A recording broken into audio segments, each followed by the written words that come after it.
Amritsar police ਨੇ ਹਥਿਆਰ promote ਕਰਨ ਤੇ 10 ਸਾਲ ਦੇ ਬੱਚੇ ਤੇ ਦਰਜ ਕੀਤਾ ਕੇਸ। ਐਫਆਈਆਰ ਦੇ ਵਿੱਚ ਪਿਤਾ ਸਣੇ 4 ਲੋਕਾਂ ਦਾ ਨਾਮ, ਬੰਦੂਕ ਦੇ ਨਾਲ ਫੇਸਬੁੱਕ ਤੇ ਬੱਚੇ ਦੀ ਲਗਾਈ ਹੋਈ ਸੀ ਫੋਟੋ। ਸਰਕਾਰ ਦੀ ਸਖਤੀ ਦੇ ਬਾਵਜੂਦ ਨਹੀਂ ਬਾਜ਼ ਆ ਰਹੇ ਹਥਿਆਰਾਂ ਦੇ ਸ਼ੌਕੀਨ। ਤਰਨਤਾਰਨ ਦੇ ਵਿੱਚ ਟਿਕਟੌਕ ਸਟਾਰ ਦਮਨਪ੍ਰੀਤ ਢਿੱਲੋਂ ਤੇ ਕੇਸ ਦਰਜ। ਕਪੂਰਥਲਾ ਦੇ ਵਿੱਚ ਸਰਪੰਚ ਤੇ ਹੋਇਆ ਪਰਚਾ ਤਾਂ ਜਲੰਧਰ ਦੀ ਬੰਦੂਕਬਾਜ਼ ਮਹਿਲਾ ਦੇ ਖਿਲਾਫ ਪੁਲਿਸ ਨੇ ਵਿਖਾਈ ਸਖਤੀ। ਗਨ ਕਲਚਰ ਦੇ ਖਿਲਾਫ ਪੁਲਿਸ ਦਾ ਐਕਸ਼ਨ ਲਗਾਤਾਰ ਜਾਰੀ। ਲੁਧਿਆਣਾ ਦੇ ਵਿੱਚ ਗਨ ਹਾਊਸ ਦੀ ਕੀਤੀ ਚੈਕਿੰਗ, ਗਨ ਹਾਊਸ ਦੇ ਰਿਕਾਰਡ ਦੀ ਕੀਤੀ ਗਈ ਪੜਤਾਲ। ਡੇਰਾ ਮੁਖੀ ਰਾਮ ਰਹੀਮ ਦੀ 40 ਦਿਨਾਂ ਦੀ ਪੈਰੋਲ ਹੋਈ ਖਤਮ। ਜੇਲ੍ਹ ਵਾਪਸੀ ਤੋਂ ਪਹਿਲਾਂ ਸੋਸ਼ਲ ਮੀਡੀਆ ਤੇ ਲਾਈਵ ਹੋ ਕੇ ਡੇਰਾ ਪ੍ਰੇਮੀਆਂ ਨੂੰ ਦਿੱਤੇ ਟਿਪਸ। ਬੇਟੀਆਂ ਤੇ ਬਾਬੇ ਨੇ ਦਿੱਤਾ ਗਿਆਨ ਤਾਂ ਭਾਵੁਕ ਹੋਈ ਹਨੀਪ੍ਰੀਤ।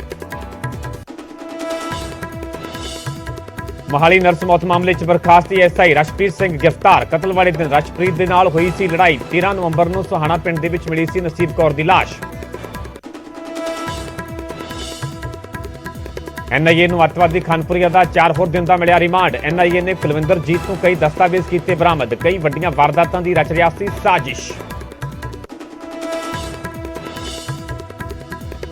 ਅੰਮ੍ਰਿਤਸਰ 'ਚ ਤੇਜ਼ ਰਫ਼ਤਾਰ ਨੇ ਲਈ ਬਜ਼ੁਰਗ ਮਹਿਲਾ ਦੀ ਜਾਨ। ਮਹਿਲਾ ਦਾ ਪਤੀ ਵੀ ਬੁਰੀ ਤਰ੍ਹਾਂ ਜ਼ਖਮੀ। ਰੇਹੜੀ ਲਿਜਾ ਰਹੇ ਬਜ਼ੁਰਗ ਜੋੜੇ ਨੂੰ ਕਾਰ ਨੇ ਮਾਰੀ ਟੱਕਰ। ਪੁਲਿਸ ਨੇ ਕਾਬੂ ਕੀਤਾ ਕਾਰ ਸਵਾਰ।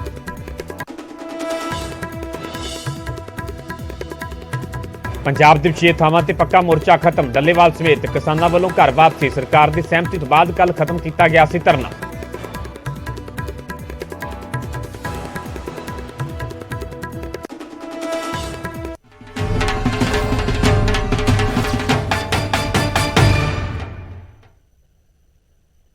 ਸਤਿ ਸ਼੍ਰੀ ਅਕਾਲ, ਤੁਸੀਂ ਵੇਖ ਰਹੇ ਹੋ ਨਿਊਜ਼ 18 ਪੰਜਾਬ ਹਰਿਆਣਾ। ਮੈਂ ਪਰਮਿੰਦਰ ਸਿੰਘ ਤੇਜਾ। ਸਾਰੇ ਦਰਸ਼ਕਾਂ ਦਾ ਬੁਲੇਟਿਨ ਸਵਾਗਤ ਹੈ। ਸਭ ਤੋਂ ਪਹਿਲਾਂ ਗੱਲ ਹੋਵੇਗੀ ਕਿਸਾਨਾਂ ਦੀ। ਤੁਹਾਨੂੰ ਸਿੱਧਾ ਲੈ ਕੇ ਚੱਲਦੇ ਹਾਂ ਮੋਹਾਲੀ, ਜਿੱਥੇ ਕਿ ਕਿਸਾਨ ਜਥੇਬੰਦੀਆਂ ਪ੍ਰੈਸ ਕਾਨਫਰੰਸ ਕਰ ਰਹੀਆਂ ਨੇ।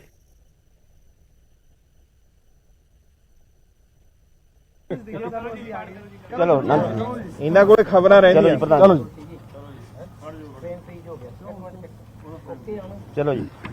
ਅੱਜ ਸੰਯੁਕਤ ਕਿਸਾਨ ਮੋਰਚੇ ਦੀ ਮੀਟਿੰਗ 33 ਕਿਸਾਨ ਜਥੇਬੰਦੀਆਂ ਦੀ ਵਿੱਚ ਹੋਈ, ਜਿਹਦੇ ਵਿੱਚ ਕੱਲ ਨੂੰ ਜੋ 26 ਤਰੀਕ ਸਾਡੀ ਐਲਾਨੀ ਹੋਈ ਆ ਵੀ ਗਵਰਨਰ ਨੂੰ, ਦੇਸ਼ ਦੇ ਸਾਰੇ ਗਵਰਨਰਾਂ ਨੂੰ ਕੱਲ 26 ਤਰੀਕ ਨੂੰ ਮੰਗ ਪੱਤਰ ਦਿੱਤੇ ਜਾਣੇ ਨੇ। ਉਸ ਦੇ ਤਹਿਤ ਪੰਜਾਬ ਦੀਆਂ ਜਥੇਬੰਦੀਆਂ ਵੱਲੋਂ ਚੰਡੀਗੜ੍ਹ ਦੇ ਵਿੱਚ ਸਵੇਰੇ 11 ਵਜੇ ਅਸੀਂ ਗੁਰਦੁਆਰਾ ਅੰਬ ਸਾਹਿਬ ਇਕੱਠੇ ਹੋਵਾਂਗੇ। ਉਸ ਤੋਂ ਬਾਅਦ 2 ਵਜੇ ਤੱਕ ਸਟੇਜ ਚੱਲੂਗੀ, ਉਹ 2:30 ਵਜੇ ਤੱਕ ਸਟੇਜ ਚੱਲੂਗੀ। ਉਸ ਤੋਂ ਅੱਗੇ ਅਸੀਂ ਜਿਹੜਾ ਮਾਰਚ ਚੰਡੀਗੜ੍ਹ ਵੱਲ ਨੂੰ ਮਾਰਚ ਕਰਾਂਗੇ ਤੇ ਗਵਰਨਰ ਸਾਹਿਬ ਨੂੰ ਅਸੀਂ ਮੰਗ ਪੱਤਰ ਦੇਣ ਜਾਵਾਂਗੇ। ਉਹਦੇ ਵਿੱਚ ਸਾਨੂੰ 2 ਸਾਲ ਹੋ ਰਹੇ ਨੇ। 26 ਤਰੀਕ ਨੂੰ ਜਿਹੜਾ ਅਸੀਂ ਮੋਰਚਾ ਸ਼ੁਰੂ ਕੀਤਾ ਸੀ ਆਪਦਾ ਦਿੱਲੀ ਦਾ, ਉਹਦੀ ਵਰ੍ਹੇਗੰਢ ਆ। ਉਹਦੇ ਨਾਲ ਜਿਹੜੀਆਂ ਸਾਡੀਆਂ ਮੰਗਾਂ ਸੀ, ਕੁਝ ਮੰਗਾਂ ਤਾਂ ਸੈਂਟਰ ਸਰਕਾਰ ਨੇ ਜਿਵੇਂ 3 ਕਾਲੇ ਕਾਨੂੰਨ ਵਾਪਸ ਕਰ ਲਏ ਸੀ, ਪਰ ਸਾਡੀ ਐਮਐਸਪੀ ਦੀ ਮੰਗ ਅਜੇ ਅਧੂਰੀ ਆ। ਲਖਮੀਰਪੁਰ ਖੀਰੀ ਦਾ ਇਨਸਾਫ ਸਾਨੂੰ ਨਹੀਂ ਮਿਲਿਆ। ਸਾਡੇ ਤੇ ਪਰਚੇ ਆ ਜਿਹੜੇ ਉਹ ਵਾਪਸ ਨਹੀਂ ਹੋਏ। ਮੇਨ ਗੱਲ ਇੱਕ ਇਹ ਵੀ ਆ ਵੀ ਚੰਡੀਗੜ੍ਹ ਦੇ ਪਰਚੇ ਵੀ ਸਾਡੇ ਤੇ ਜਿਉਂ ਦੇ ਤਿਉਂ ਅਜੇ ਤੱਕ ਕਾਇਮ ਨੇ, ਉਹ ਵੀ ਸਾਡੇ ਨਹੀਂ ਮਾਫ ਹੋਏ। ਉਹਦੇ ਲਈ ਅਸੀਂ ਜਿਹੜਾ ਸੱਦਾ ਦਿੱਤਾ ਹੋਇਆ ਸੀ, ਉਹਦੇ ਲਈ ਅਸੀਂ ਕੱਲ ਨੂੰ ਪੂਰਨ ਹਜ਼ਾਰਾਂ ਕਿਸਾਨ ਜਿਹੜੇ ਆ ਤੁਸੀਂ ਦੇਖੋਗੇ ਵੀ ਜਿਹੜੇ ਇਕੱਠੇ ਹੋ ਜਾਣਗੇ ਤੇ ਉਸ ਤੋਂ ਬਾਅਦ ਅਸੀਂ ਜਿਹੜਾ ਚੰਡੀਗੜ੍ਹ ਵੱਲ ਨੂੰ ਅਸੀਂ ਮਾਰਚ ਕਰਾਂਗੇ। ਮੈਂ ਬੋਲਾਂ ਜੀ। ਕੱਲ ਸੰਯੁਕਤ ਕਿਸਾਨ ਮੋਰਚੇ ਵੱਲੋਂ ਐਮਐਸਪੀ ਦੇ ਸਵਾਲ ਤੇ ਬਾਕੀ ਮੰਗਾਂ ਦੇ ਉੱਪਰ ਦੂਸਰੇ ਪੜਾਅ ਦਾ ਅੰਦੋਲਨ ਸ਼ੁਰੂ ਹੋਣ ਜਾ ਰਿਹਾ। ਪੰਜਾਬ 'ਚ ਜਿਵੇਂ ਲਖੋਵਾਲ ਸਾਹਿਬ ਨੇ ਕਿਹਾ, ਮੀਟਿੰਗ ਚਰਚਾ ਹੋ ਗਈ। ਉਤਸ਼ਾਹ ਦੀਆਂ ਇੰਨੀਆਂ ਰਿਪੋਰਟਾਂ ਨੇ ਕਿ ਸਾਡੇ ਕੋਲੇ ਜਿੰਨਾ ਇਕੱਠ ਆ ਰਿਹਾ, ਪ੍ਰਬੰਧ ਛੋਟੇ ਪੈ ਗਏ ਨੇ। ਮੈਰਿਜਾਂ ਦੇ ਫੰਕਸ਼ਨ ਕਰਕੇ ਸਾਨੂੰ ਪਿੰਡਾਂ ਨੂੰ ਇਹ ਅਪੀਲ ਹੈ ਸਾਡੀ ਕਿ ਭਾਈ ਇੱਥੇ ਪ੍ਰਬੰਧਾਂ ਲਈ ਮੈਟ ਮਿਲਨੇ ਡਿਫਿਕਲਟ ਹੋ ਗਏ। ਅਸੀਂ ਤੁਹਾਡੇ ਮਾਧਿਅਮ ਰਾਹੀਂ ਸਾਰੇ ਪਿੰਡਾਂ ਨੂੰ ਅਪੀਲ ਕਰਦੇ ਹਾਂ ਕਿ ਆਉਂਦੇ ਹੋਏ ਨਾਲ ਆਪਣਾ ਕੋਈ ਤਰਪਾਲ ਵਗੈਰਾ ਨਾਲ ਲੈ ਕੇ ਆਉਣ, ਕਿਉਂਕਿ ਇਕੱਠ ਦੀ ਜੋ ਰਿਪੋਰਟ ਆ ਰਹੀ ਹੈ, ਇਹ ਸੰਯੁਕਤ ਮੋਰਚੇ ਦੇ ਵੱਲੋਂ ਪੰਜਾਬ ਦਾ ਜਿਹੜਾ ਅਸੀਂ ਵਾਅਦਾ ਕਰਕੇ ਆਏ ਸੀ ਕਿ ਪੰਜਾਬ ਬਿਲਕੁਲ ਵੀ ਪਿੱਛੇ ਨਹੀਂ ਰਹੂਗਾ, ਇਹ ਅਸੀਂ ਵਾਅਦਾ ਪੁਗਾਵਾਂਗੇ ਆਪਣਾ।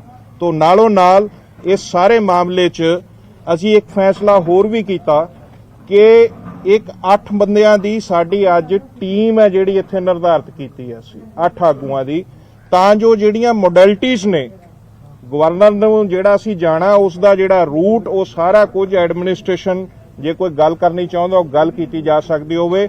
ਮਾਰਚ ਸਾਡਾ ਗਵਰਨਰ ਹਾਊਸ ਵੱਲ ਅਟੱਲ ਹੈ। ਅਗਰਾਹਾਂ ਅਸੀਂ ਸੰਯੁਕਤ ਮੋਰਚੇ ਦੀ ਕਾਲ ਤੇ ਦਿੱਲੀ ਮੋਰਚੇ ਦੀਆਂ ਰਹਿੰਦੀਆਂ ਮੰਗਾਂ ਨੂੰ ਲੈ ਕੇ ਸੰਯੁਕਤ ਮੋਰਚਾ ਹਿੰਦੁਸਤਾਨ ਨੇ ਜਿਹੜਾ ਪ੍ਰੋਗਰਾਮ 26 ਮਾਰਚ ਦਾ ਨਵੰਬਰ ਦਾ ਲੀਕਿਆ ਸਾਰੇ ਹਿੰਦੁਸਤਾਨ ਦੀਆਂ 25 ਸਟੇਟਾਂ ਦੇ ਵਿੱਚ ਇਹ ਪ੍ਰੋਗਰਾਮ ਅਸੀਂ ਕਰਨ ਜਾ ਰਹੇ ਹਾਂ ਤੇ ਉਹ ਪ੍ਰੋਗਰਾਮ ਨੂੰ ਲੈ ਕੇ ਪੰਜਾਬ ਦੇ ਵਿੱਚ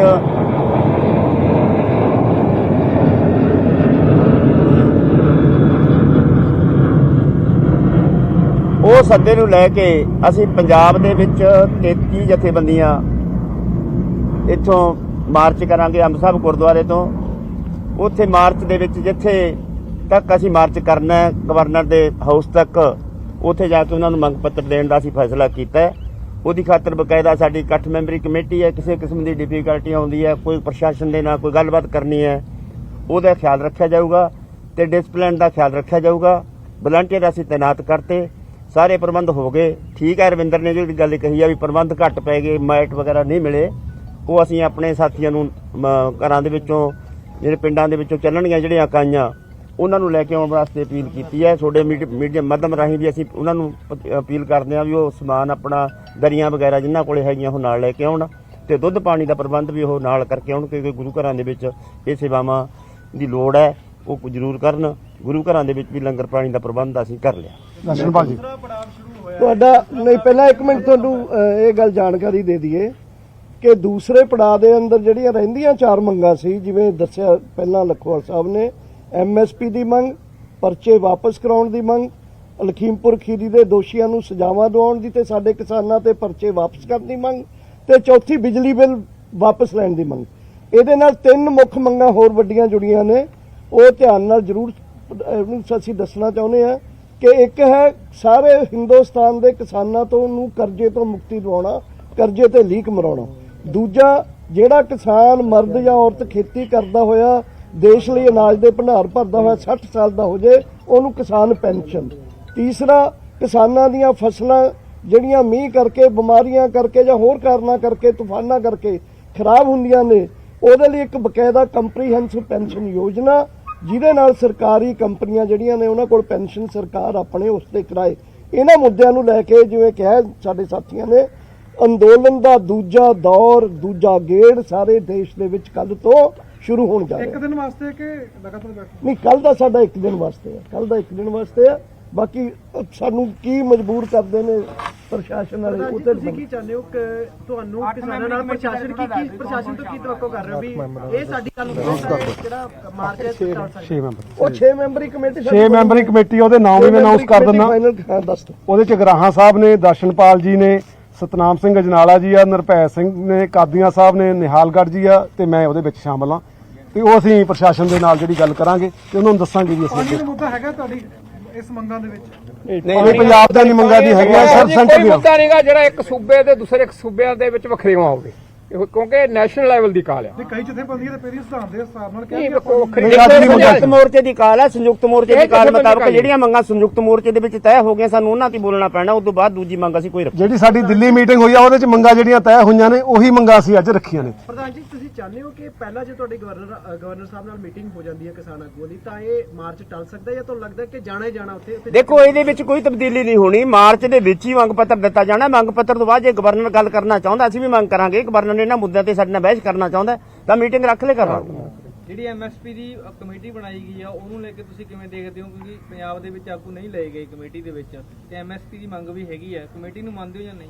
ਅਸੀਂ ਕੋਈ ਕਮੇਟੀ MSP ਵਾਸਤੇ ਨਹੀਂ ਬਣਾਈ, ਕੋਈ ਕਮੇਟੀ ਦੀ ਸਾਡੀ ਮੰਗ ਨਹੀਂ। ਪਹਿਲਾ ਮੋਰਚੇ ਉਹਨੇ ਰੱਦ ਕੀਤੀ ਹੋਈ ਹੈ ਕਮੇਟੀ ਸਾਡੀ ਸੰਯੁਕਤ ਮੋਰਚੇ। ਪੈਨਸ਼ਨ ਦੀ ਗੱਲ ਕੀਤੀ ਆ, ਲੇਕਿਨ ਜਿਹੜੀ ਨਿਧੀ ਯੋਜਨਾ ਚਲਾਈ ਆ ਮੋਦੀ ਸਰਕਾਰ ਵੱਲੋਂ, ਕਿਸਾਨ ਨਿਧੀ ਯੋਜਨਾ, ਉਹ ਇੱਕ ਵਿੱਤੀ ਸਹਾਇਤਾ ਦੀ ਗੱਲ ਆ। ਤੁਹਾਨੂੰ ਨਹੀਂ ਲੱਗਦਾ ਵੀ ਇਹਦੀ ਪੈਨਸ਼ਨ ਆ ਜੇ ਤੋਂ ਵੱਧ ਕੁਝ ਹੋਰ ਹੋਣਾ ਚਾਹੀਦਾ? ਚੱਲ ਨਹੀਂ, ਅਸੀਂ ਤਾਂ ਬਹੁਤ ਕਲੀਅਰ ਕੱਟ ਮੰਗਾਂ ਆਪਣੀਆਂ ਜਥੇਬੰਦੀਆਂ ਨੇ ਮੰਗਾਂ ਕੀਤਾ ਕਿ ਕਿਸਾਨ ਨੂੰ, ਜਿਵੇਂ ਕੰਪਨੀਆਂ, ਸਰਕਾਰਾਂ ਮੁਲਾਜ਼ਮਾਂ ਨੂੰ ਦਿੰਦੀਆਂ ਨੇ ਪੈਨਸ਼ਨ, ਇਹਨਾਂ ਦੀ ਸੇਵਾ ਬੰਦੇ ਕਿਸਾਨ ਫੰਡ ਬਣਾ ਕੇ ਕਿਸਾਨ ਪੈਨਸ਼ਨ ਸਾਡੇ ਦਿੱਤੀ ਅੱਧੇ ਜਾਵੇ। ਮਸਲੇ ਸਵਾਮੀਨਾਥਨ ਰਿਪੋਰਟ ਵਿੱਚ ਪਏ ਨੇ, ਲਾਗੂ ਕਰਾਉਣ ਦੇ ਸਹਿਮਤ ਹੈਗੇ? ਇਹ ਡਾਕਟਰ ਸਾਹਿਬ ਅੱਧੇ ਮਸਲੇ ਤੁਸੀਂ ਬੋਲ ਰਹੇ ਹੋ, ਸੌਰੀ, ਸਵਾਮੀਨਾਥਨ ਰਿਪੋਰਟ ਲਾਗੂ ਕਰਾਉਣ ਦੇ ਹੱਕ ਵਿੱਚ ਹੈਗੇ ਹੋ? ਅੱਧੇ ਮਸਲੇ ਹਾਂ ਸਵਾਮੀ ਬਿਲਕੁਲ ਇਹ ਮੰਗਾ ਸਾਡੀ C2+50% ਸਾਡੀ ਮੰਗ ਹੈ।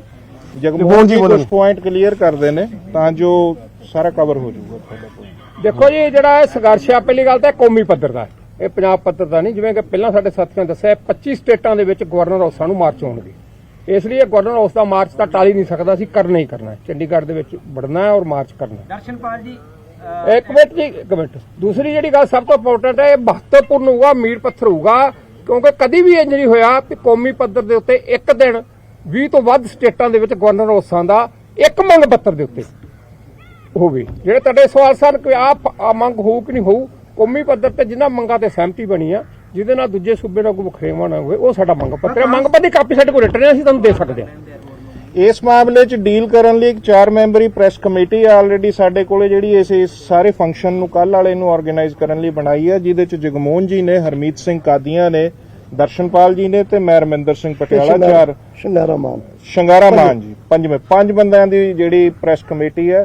ਤੁਹਾਨੂੰ ਕੋਈ ਸਾਡੇ ਤੋਂ ਸਾਡੇ ਮੈਮੋਰੈਂਡਮ ਦੀ ਕਾਪੀ ਜਾਂ ਕੁਝ ਹੋਰ ਚੀਜ਼ਾਂ ਚਾਹੀਦੀਆਂ ਕਲੈਰਿਟੀ ਲਈ, ਉਹ ਕਰ ਸਕਦੇ ਹਾਂ। ਜਿਹੜਾ ਤੁਹਾਡਾ ਇਹ ਸੀ MSP C2+ 50% ਫਾਰਮੂਲੇ ਨਾਲ ਲੀਗਲ ਗਾਰੰਟੀ ਸਾਡੀ ਡਿਮਾਂਡ ਹੈ। ਦੇਸ਼ ਵਿੱਚ ਕਿਵੇਂ ਲਾਗੂ ਹੋ ਜਾਏਗੀ? ਉਹ ਬਾਈ ਕਰ ਲੈਂਦੇ ਆ। ਪੂਰੇ ਦੇਸ਼ ਵਾਸਤੇ ਮੰਗ ਪੂਰੇ ਦੇਸ਼ ਵਾਸਤੇ ਮੰਗ ਲਾਗੂ ਕਿਉਂ ਨਹੀਂ? ਦੇਸ਼ ਲਈ ਮੰਗ ਲਾਗੂ ਕਿਉਂ ਨਹੀਂ ਸਕਦੀ? ਹੋ ਕਿਉਂ ਨਹੀਂ ਸਕਦੀ? ਅਲੱਗ ਸਮੱਸਿਆ ਅੱਜ 1200 ਅੱਡ ਸਮੱਸਿਆ ਰੁਪਏ ਕੁਇੰਟਲ ਝੋਨਾ ਵਿਕ ਰਿਹਾ ਹੈ। ਜੇ ਉੱਥੇ MSP ਮਿਲੂਗਾ ਉਹਨਾਂ ਨੂੰ ਵੀ 2200 ਰੁਪਏ ਵਿਕੂਗਾ। ਇੱਕ ਸਰ ਲੱਖੋਵਾਲ ਸਾਹਿਬ ਨੇ ਮੀਟਿੰਗ ਤੋਂ ਪਹਿਲਾਂ ਕਿਹਾ ਸੀ ਕਿ ਗੱਲਬਾਤ ਹੋਏਗੀ ਕਿ ਹਾਈਵੇ ਜਾਮ ਨਾ ਕੀਤੇ ਜਾਣ ਜਾਂ ਸੜਕਾਂ ਜਾਮ ਨਾ ਕੀਤੀਆਂ ਜਾਣ ਤਾਂ ਕਿ ਲੋਕ ਪਰੇਸ਼ਾਨ ਨਾ ਹੋਣ। ਉਹ ਕਹਿੰਦੇ ਕਿ ਸਾਡੀ ਜਥੇਬੰਦੀ ਇਸ ਦੇ ਖਿਲਾਫ ਹੈ। ਉਹ ਵੇਖੋ, ਇੱਕ ਵਿਅਕਤੀਗਤ ਜਥੇਬੰਦੀ ਦੀ ਜਾਮ ਕਰਨਾ ਜਿਹੜੇ ਜਥੇਬੰਦੀ ਬਿਆਨ ਆ, ਉਹਦੇ ਅਸੀਂ ਕੋਈ ਕਿੰਤੂ ਪ੍ਰੰਤੀ ਨਹੀਂ ਕਰਾਂਗੇ, ਉਹ ਆਪ ਜਾ ਦਿਆ। ਦੇਖੋ ਸੜਕਾਂ ਜਾਮ ਹੋਣਾ, ਰੇਲਾਂ ਜਾਮ ਹੋਣਾ ਜਾਂ ਕਿਸੇ ਦਫ਼ਤਰ ਜਾਮ ਹੋਣਾ, ਜਾਮ ਜੇ ਕਿਤੇ ਹੁੰਦਾ, ਕੋਈ ਐਕਟੀਵਿਟੀ ਹੁੰਦੀ ਹੈ, ਇਹ ਸਰਕਾਰ ਦੀ ਜ਼ਿੰਮੇਵਾਰੀ ਹੈ। ਸਰਕਾਰ ਕਿਉਂ ਜਾਮ ਹੋਣ ਦਿੰਦੀ ਹੈ? ਜਿਹੜੀ ਸਰਕਾਰ ਹੁਣ ਤੱਕ ਇਹ ਕਹਿੰਦੀ ਰਹੀ ਹੈ ਵੀ ਕੋਈ ਧਰਨਾ ਨਹੀਂ ਲਾਉਣਾ ਪੈਣਾ, ਕੋਈ ਤੁਹਾਨੂੰ ਜਾਮ ਨਹੀਂ ਕਰਨਾ ਪੈਣਾ, ਅੱਜ ਉਹਨਾਂ ਨੂੰ ਜਾਮ ਦੀ ਡਿਫਿਕਲਟੀ ਹੋ ਰਹੀ ਹੈ, ਉਹ ਆਪ ਜਾਮ ਲਾਉਂਦੇ ਰਹੇ ਨੇ ਹੁਣ ਤੱਕ। ਉਹ ਵੀ ਤਾਂ ਅੰਦੋਲਨਾਂ ਦੇ ਵਿੱਚ ਜੰਮੇ ਨੇ। ਆਮ ਲੋਕ ਪਹਿਲੇ ਜਿਹੜਾ ਨਹੀਂ, ਇਹਨੂੰ ਮਿਲਣਾ ਬਲੈਂਕ ਇਹਨੂੰ ਡਿਬੇਟ ਨਾ ਬਣਾਓ, ਨਾ ਪੁੱਛੋ, ਇਹ ਕਿਸੇ ਰੈਫਰੈਂਸ। ਵੇਖੋ ਜੀ, ਅਸੀਂ ਜਦੋਂ 5 ਥਾਵਾਂ ਤੇ ਦਿੱਲੀ ਦੇ ਮੇਨ ਹਾਈਵੇ, ਦਿੱਲੀ ਦੇ ਗੇਟ ਜਿਹੜੇ ਨੇ, ਉਹ ਮਤਲਬ 1 ਸਾਲ ਤੋਂ ਵੱਧ 13 ਮਹੀਨੇ ਜਾਮ ਕੀਤੇ ਨੇ। ਇਹ ਸਾਡੇ ਕੋਲ ਹੁਣ ਕਿਉਂ ਪੁੱਛਦੇ ਸਹੀ ਕਿ ਗਲਤ ਆ? ਅਸੀਂ ਤਾਂ ਸਹੀ ਮੰਨਦੇ ਕੀਤਾ, 1.25 ਸਾਲ ਕੀਤਾ ਔਰ ਗਾਂ ਲੋੜ ਪਈ ਤਾਂ 2.5 ਸਾਲ ਕਰਾਂਗੇ। ਅੱਜ ਦੇ ਇਸ਼ੂ ਤੇ ਗੱਲ ਕੀਤੀ ਜਾਵੇ, ਸੰਯੁਕਤ ਮੋਰਚੇ ਦੀਆਂ ਸਾਂਝੀਆਂ ਮੰਗਾਂ ਨੇ, ਉਹਦੇ ਤੇ ਗੱਲਬਾਤ ਚੱਲ। ਦਰਸ਼ਨਪਾਲ ਜੀ, ਜਦੋਂ ਅੰਦੋਲਨ ਖਤਮ ਹੋਇਆ ਸੀ ਤਾਂ SKM ਬੜਾ ਮਜ਼ਬੂਤ ਸੀ। ਅੱਜ 2 ਧੜਿਆਂ ਦੇ ਵਿੱਚ ਦੀ ਬਜਾਏ 3 ਧੜਿਆਂ SSM ਤੁਹਾਡੇ ਚੋਂ ਨਿਕਲ ਗਈ। ਇੱਕ ਗੈਰ ਰਾਜਨੀਤਿਕ, ਕੁਝ ਨੂੰ ਤੁਸੀਂ ਕਹਿੰਦੇ ਹੋ ਡਿਫੈਂਡ ਵੀ ਕਰਦੇ ਆ, ਇੱਕ ਦੂਜੇ ਨੂੰ ਜਾ ਕੇ ਵਿਰੋਧ ਵੀ ਕਰਦੇ ਆ। ਇੱਕ ਜਿਹੜਾ ਹੈਗਾ, ਇੱਕ ਪਲੇਟਫਾਰਮ ਤੇ ਕਦੇ ਸਾਰੇ ਆਗੂ ਇਕੱਠੇ ਹੋਣਗੇ ਦੁਬਾਰਾ ਉਸੇ। ਰਮਨ ਜੀ, 2 ਗੱਲਾਂ ਨੇ। ਨੰਬਰ 1, SKM ਅੱਜ 2020 ਨਾਲੋਂ ਪੂਰੇ ਦੇਸ਼ 'ਚ ਮਜ਼ਬੂਤ ਹੈ, ਵੈਲ ਨੈਟਵਰਕਿੰਗ ਹੋਈ ਹੈ। ਤੀਸਰੀ ਗੱਲ, ਕੱਲ ਨੂੰ ਪਤਾ ਲੱਗ ਜੂਗਾ ਕਿ SKM ਸੱਚੀ ਮੁੱਚੀ ਖਿੰਡਿਆ ਹੋਇਆ ਜਾਂ ਮਜ਼ਬੂਤ ਹੈ। ਚੌਥੀ ਗੱਲ, ਉਹ ਜਥੇਬੰਦੀਆਂ ਅਗਰ ਪੋਲੀਟੀਕਲ ਪਾਰਟੀਆਂ ਤੇ ਆਪਣੇ ਜਿਹੜੇ ਨੋਸ਼ਨ ਨੂੰ ਛੱਡ ਕੇ ਆਉਂਦੀਆਂ ਨੇ, ਮੋਸਟ ਵੈਲਕਮ। ਅਸੀਂ ਤਾਂ ਕਿਸਾਨਾਂ ਦਾ ਵੱਡਾ ਏਕਤਾ ਬਣਾ ਕੇ 2023 ਦੇ ਵਿੱਚ MSP ਤੇ ਕਰਜ਼ੇ ਤੋਂ ਮੁਕਤੀ ਕਰਾਉਣਾ ਚਾਹੁੰਦੇ ਹਾਂ ਵੀ 2023 ਚ ਅਸੀਂ ਜਿੱਤ ਜੀਏ। ਸੋ ਇਸ ਕਰਕੇ SKM ਅੱਜ ਵੀ ਤਾਕਤਵਰ ਹੈ, ਕੱਲ ਨੂੰ ਵੀ ਤਾਕਤਵਰ ਰਹੂਗਾ, ਪਰਸੋਂ ਹੋਰ ਤਾਕਤਵਰ। ਰਾਜੇਵਾਲ ਸਾਹਿਬ ਦੀ ਤਰ੍ਹਾਂ ਡੱਲੇਵਾਲ ਸਾਹਿਬ ਵੀ SKM ਚ ਵਾਪਸੀ ਜਾਂ ਸਾਰਿਆਂ ਦਾ ਸਵਾਗਤ ਹੋਊ। ਸਾਡੇ ਲਈ ਅਸੀਂ ਏਕਤਾ ਲਈ ਦਰਵਾਜ਼ੇ ਸਭ ਲਈ ਖੁੱਲੇ ਰੱਖੇ ਹੋਏ ਨੇ, ਕੋਈ ਪ੍ਰੋਬਲਮ ਨਹੀਂ। ਪਰ ਜਿਹੜਾ SKM ਦੇ ਪ੍ਰਿੰਸੀਪਲ ਨੇ ਉਹ ਪ੍ਰੀਜ਼ਰਵ ਕਰਾਂਗੇ, ਅਸੀਂ ਬਿਲਕੁਲ ਪ੍ਰੀਜ਼ਰਵ ਕਰਾਂਗੇ। ਅੱਛਾ, ਕੱਲ ਕਿੰਨਾ ਇਕੱਠ ਹੋਊਗਾ ਜੀ ਤੁਹਾਡੇ ਮੁਤਾਬਕ? ਤੁਸੀਂ ਕਿੰਨਾ ਅੰਦਾਜ਼ਾ ਲਾਇਆ? ਅਸੀਂ ਤਾਂ ਲੱਖਾਂ ਦਾ ਕਹਾਂਗੇ ਬਾਈ। ਇਹ ਤੁਸੀਂ ਅੰਦਾਜ਼ਾ ਲਾਉਣਾ ਵੀ ਕਿੰਨਾ ਤੁਸੀਂ ਸਾਨੂੰ ਸ਼ਾਮ ਦਾ ਕਹਿਣਗੇ ਹੋਊਗਾ 60-70 ਹਜ਼ਾਰ ਦਾ। ਨਹੀਂ, ਅਸੀਂ ਤਾਂ ਲੱਖਾਂ ਦਾ ਕਹਾਂਗੇ ਤੇ ਤੁਸੀਂ ਵੀ ਲੱਖਾਂ ਦਾ ਕਹੋ। ਕਿਹੜੇ SKM ਨੂੰ ਅਸੀਂ ਸੁਨੇਹਾ ਦੇਈਏ? ਕਿਉਂਕਿ SKM ਦੂਸਰੇ ਪਾਸੇ ਉਹ ਤਾਂ ਦੇਖੋ ਸਰਕਾਰ ਦੀ ਮਰਜ਼ੀ ਹੈ। ਅਸੀਂ ਕੱਲ ਪ੍ਰੂਵ ਕਰਾਂਗੇ ਔਰ ਪ੍ਰੂਵ ਅਗਲੇ ਦਿਨਾਂ 'ਚ ਹੋਊਗਾ। ਮੈਂ ਇੱਕ ਗੱਲ ਤੁਹਾਨੂੰ ਹੋਰ ਦੱਸਦਾ ਕਿ 1 ਤੋਂ 11 ਤੱਕ ਦਸੰਬਰ ਨੂੰ 11 ਦਿਨ ਲਈ ਪੂਰੇ ਦੇਸ਼ ਦੇ ਵਿੱਚ ਨੈਟਵਰਕ ਕੈਂਪੇਨ ਚੱਲੂਗੀ। ਦੇਸ਼ ਦੇ ਸਾਰੇ MLA MP ਤੇ BJP ਪਾਰਟੀ ਦੇ ਵੱਡੇ ਆਗੂਆਂ ਨੂੰ ਬਲਕਿ ਚੇਤਾਵਨੀ ਪੱਤਰਾਂ ਦੇ ਨਾਲ ਆ ਮੰਗ ਪੱਤਰ ਜਾਊਗਾ। ਔਰ ਪੂਰੇ ਦੇਸ਼, ਰਾਜ ਸਭਾ ਦੇ MP ਤੇ ਲੋਕ ਸਭਾ ਦੇ MP, ਸਾਰੇ ਮੰਤਰੀ, ਸਾਰੇ MLA, ਤਾਂ ਜੋ ਅਸੈਂਬਲੀਆਂ ਤੇ ਲੋਕ ਸਭਾ ਤੇ ਰਾਜ ਸਭਾ ਦੇ ਵਿੱਚ ਕਿਸਾਨਾਂ ਦਾ ਮਸਲਾ ਡਿਸਕਸ ਹੋਵੇ। ਇਹ ਪੂਰੇ ਦੇਸ਼ ਦੇ ਵਿੱਚ ਕੈਂਪੇਨ ਚੱਲੂਗੀ ਔਰ ਇਹ ਕੈਂਪੇਨ ਤੋਂ ਅਗਲਾ ਜਿਹੜਾ 8 ਤਰੀਕ ਨੂੰ ਕਰਨਾਲ ਦੇ ਵਿੱਚ ਮੀਟਿੰਗ ਰੱਖੀ ਹੋਈ ਹੈ, ਉਸ ਮੀਟਿੰਗ ਦੇ ਵਿੱਚ ਅਗਲਾ ਰਾਉਂਡ ਆਫ ਐਕਸ਼ਨ ਹੈ ਜਿਹੜਾ ਉਹਦਾ ਐਲਾਨ ਹੋ ਜਾਊਗਾ। ਅਗਲਾ ਜੇ ਪਲਾਨ ਦੀ ਗੱਲ ਕਰਦੇ ਹੋ, ਦਿੱਲੀ ਵੱਲ ਨੂੰ ਕੂਚ ਕੀ ਇਲੈਕਸ਼ਨਾਂ ਦੇ ਨੇੜੇ ਹੋਊਗੀ? ਕੀ ਹਿਸਾਬ ਕੀ ਪਲਾਨ ਕਰ ਰਹੇ ਇੱਕ ਮਿੰਟ 8 ਦਸੰਬਰ ਦੀ ਮੀਟਿੰਗ 'ਚ ਅਸੀਂ ਫਿਊਚਰ ਵਿਜ਼ੂਅਲਾਈਜੇਸ਼ਨ ਕਰਨੀ ਹੈ ਕਿ ਅੰਦੋਲਨ ਦੀ ਰੂਪਰੇਖਾ ਕੀ ਹੋਊਗੀ, ਉਸ ਤੋਂ ਬਾਅਦ 'ਚ ਤੁਹਾਡੇ ਸਾਹਮਣੇ ਆ ਜਾਊਗਾ। ਦੇਖੋ ਜੀ, ਰਾਮਨ ਜੀ ਨੇ ਇੱਕ ਸਵਾਲ ਕੀਤਾ ਸੀ, ਮੈਂ ਇਹਦਾ ਜ਼ਰੂਰ ਜਵਾਬ ਦੇਣਾ ਚਾਹੁੰਦਾ ਵੀ ਸਰਕਾਰ ਦੇਖਦੀ ਹੈ ਵੀ ਕਿਹੜੇ ਨੂੰ ਬੁਲਾਵਾਂ। ਪਹਿਲਾਂ ਸਰਕਾਰ ਜਿਹੜੀ ਆਮ ਆਦਮੀ ਪਾਰਟੀ ਦੀ ਧਰਨਿਆਂ 'ਚੋਂ ਨਿਕਲੀ ਆ, ਧਰਨਿਆਂ 'ਚੋਂ ਨਿਕਲੀ ਪਾਰਟੀ, ਜਦੋਂ ਪਾਰਟੀ ਬਣਦੀ ਸਿਰੇ ਤੇ ਬਣ ਵੀ ਗਈ, ਇਹਦੇ 'ਚ ਵੀ ਕਈ ਬੰਦੇ ਅੱਡ ਹੋਏ, ਉਹਨਾਂ ਨੇ ਅੱਡ ਆਪਦੇ ਗਰੁੱਪ ਬਣਾਏ। ਇਸ ਕਰਕੇ ਥੋੜਾ ਬਹੁਤਾ ਸੁਭਾਵਿਕ ਆ ਕਿਸੇ ਆਵਾਜਾਈ ਕਿਸੇ ਵੱਡੇ ਮਤਲਬ ਸਾਂਝੀਆਂ ਮੰਗਾਂ ਦੇ ਉੱਤੇ ਉਹ 'ਚ ਫਰਕ ਪੈਣੇ, ਅੱਡ ਜਾਣਾ, ਨਵੇਂ ਆ ਜਾਣੇ। ਹੁਣ ਜੇ ਆਪਾਂ ਗੱਲ ਕਰੀਏ ਮਤਲਬ ਡੱਲੇਵਾਲ ਸਾਹਿਬ ਦੀ, ਉਹਨਾਂ ਦੀ ਜਥੇਬੰਦੀ ਦੀ ਸਾਡੇ ਸੀਨੀਅਰ ਮੀਤ ਪ੍ਰਧਾਨ ਇੱਕ ਵੱਡਾ ਲੈ ਕੇ ਸਾਡੇ ਵਿੱਚ ਬੈਠੇ ਨੇ, ਡੱਲੇਵਾਲ ਸਾਹਿਬ ਦੇ, ਇਹਨਾਂ ਦੇ ਸੀਨੀਅਰ ਮੀਤ ਪ੍ਰਧਾਨ ਮਲੂਕ ਸਿੰਘ ਐਸਕੇਐਮ ਥੋੜਾ ਬਹੁਤਾ ਹਿਲਜੁਲ ਹੋਣੀ ਸੁਭਾਵਿਕ ਆ। ਇਹਨੂੰ ਮਤਲਬ ਵਧਾ ਚੜਾ ਕੇ ਜਿਹੜਾ ਪੇਸ਼ ਕਰਦਾ ਹੈ ਉਹ ਗਵਰਨਮੈਂਟ ਪੱਖੀ ਆ, ਔਰ ਗਵਰਨਮੈਂਟ ਆਪ ਇਹ ਸਭ ਕੁਝ ਨਿਕਲੀ। ਔਰ ਰਾਜੇਵਾਲ ਸਾਹਿਬ ਦੇ ਸੀਨੀਅਰ ਲੀਡਰ ਗੋਲੇਵਾਲ ਸਾਹਿਬ ਖੜੇ ਨੇ। ਇਹੀ ਪ੍ਰੋਟੈਸਟ ਕਰਦੇ ਸੀ ਪਾਣੀ ਦੇ ਮੁੱਦੇ ਉੱਤੇ ਸਭ ਤੋਂ ਜ਼ਿਆਦਾ। ਇਹ ਹੁਣ ਏਜੰਡਾ ਛੱਡ ਚੁੱਕੇ ਹੋ ਕਿ ਨਹੀਂ ਮੈਂ ਇਹਦਾ ਆਨਸਰ ਮੈਂ ਕਰਾਂ। ਦੇਖੋ, ਕਿਰਤੀ ਕਿਸਾਨ ਯੂਨੀਅਨ ਜਦੋਂ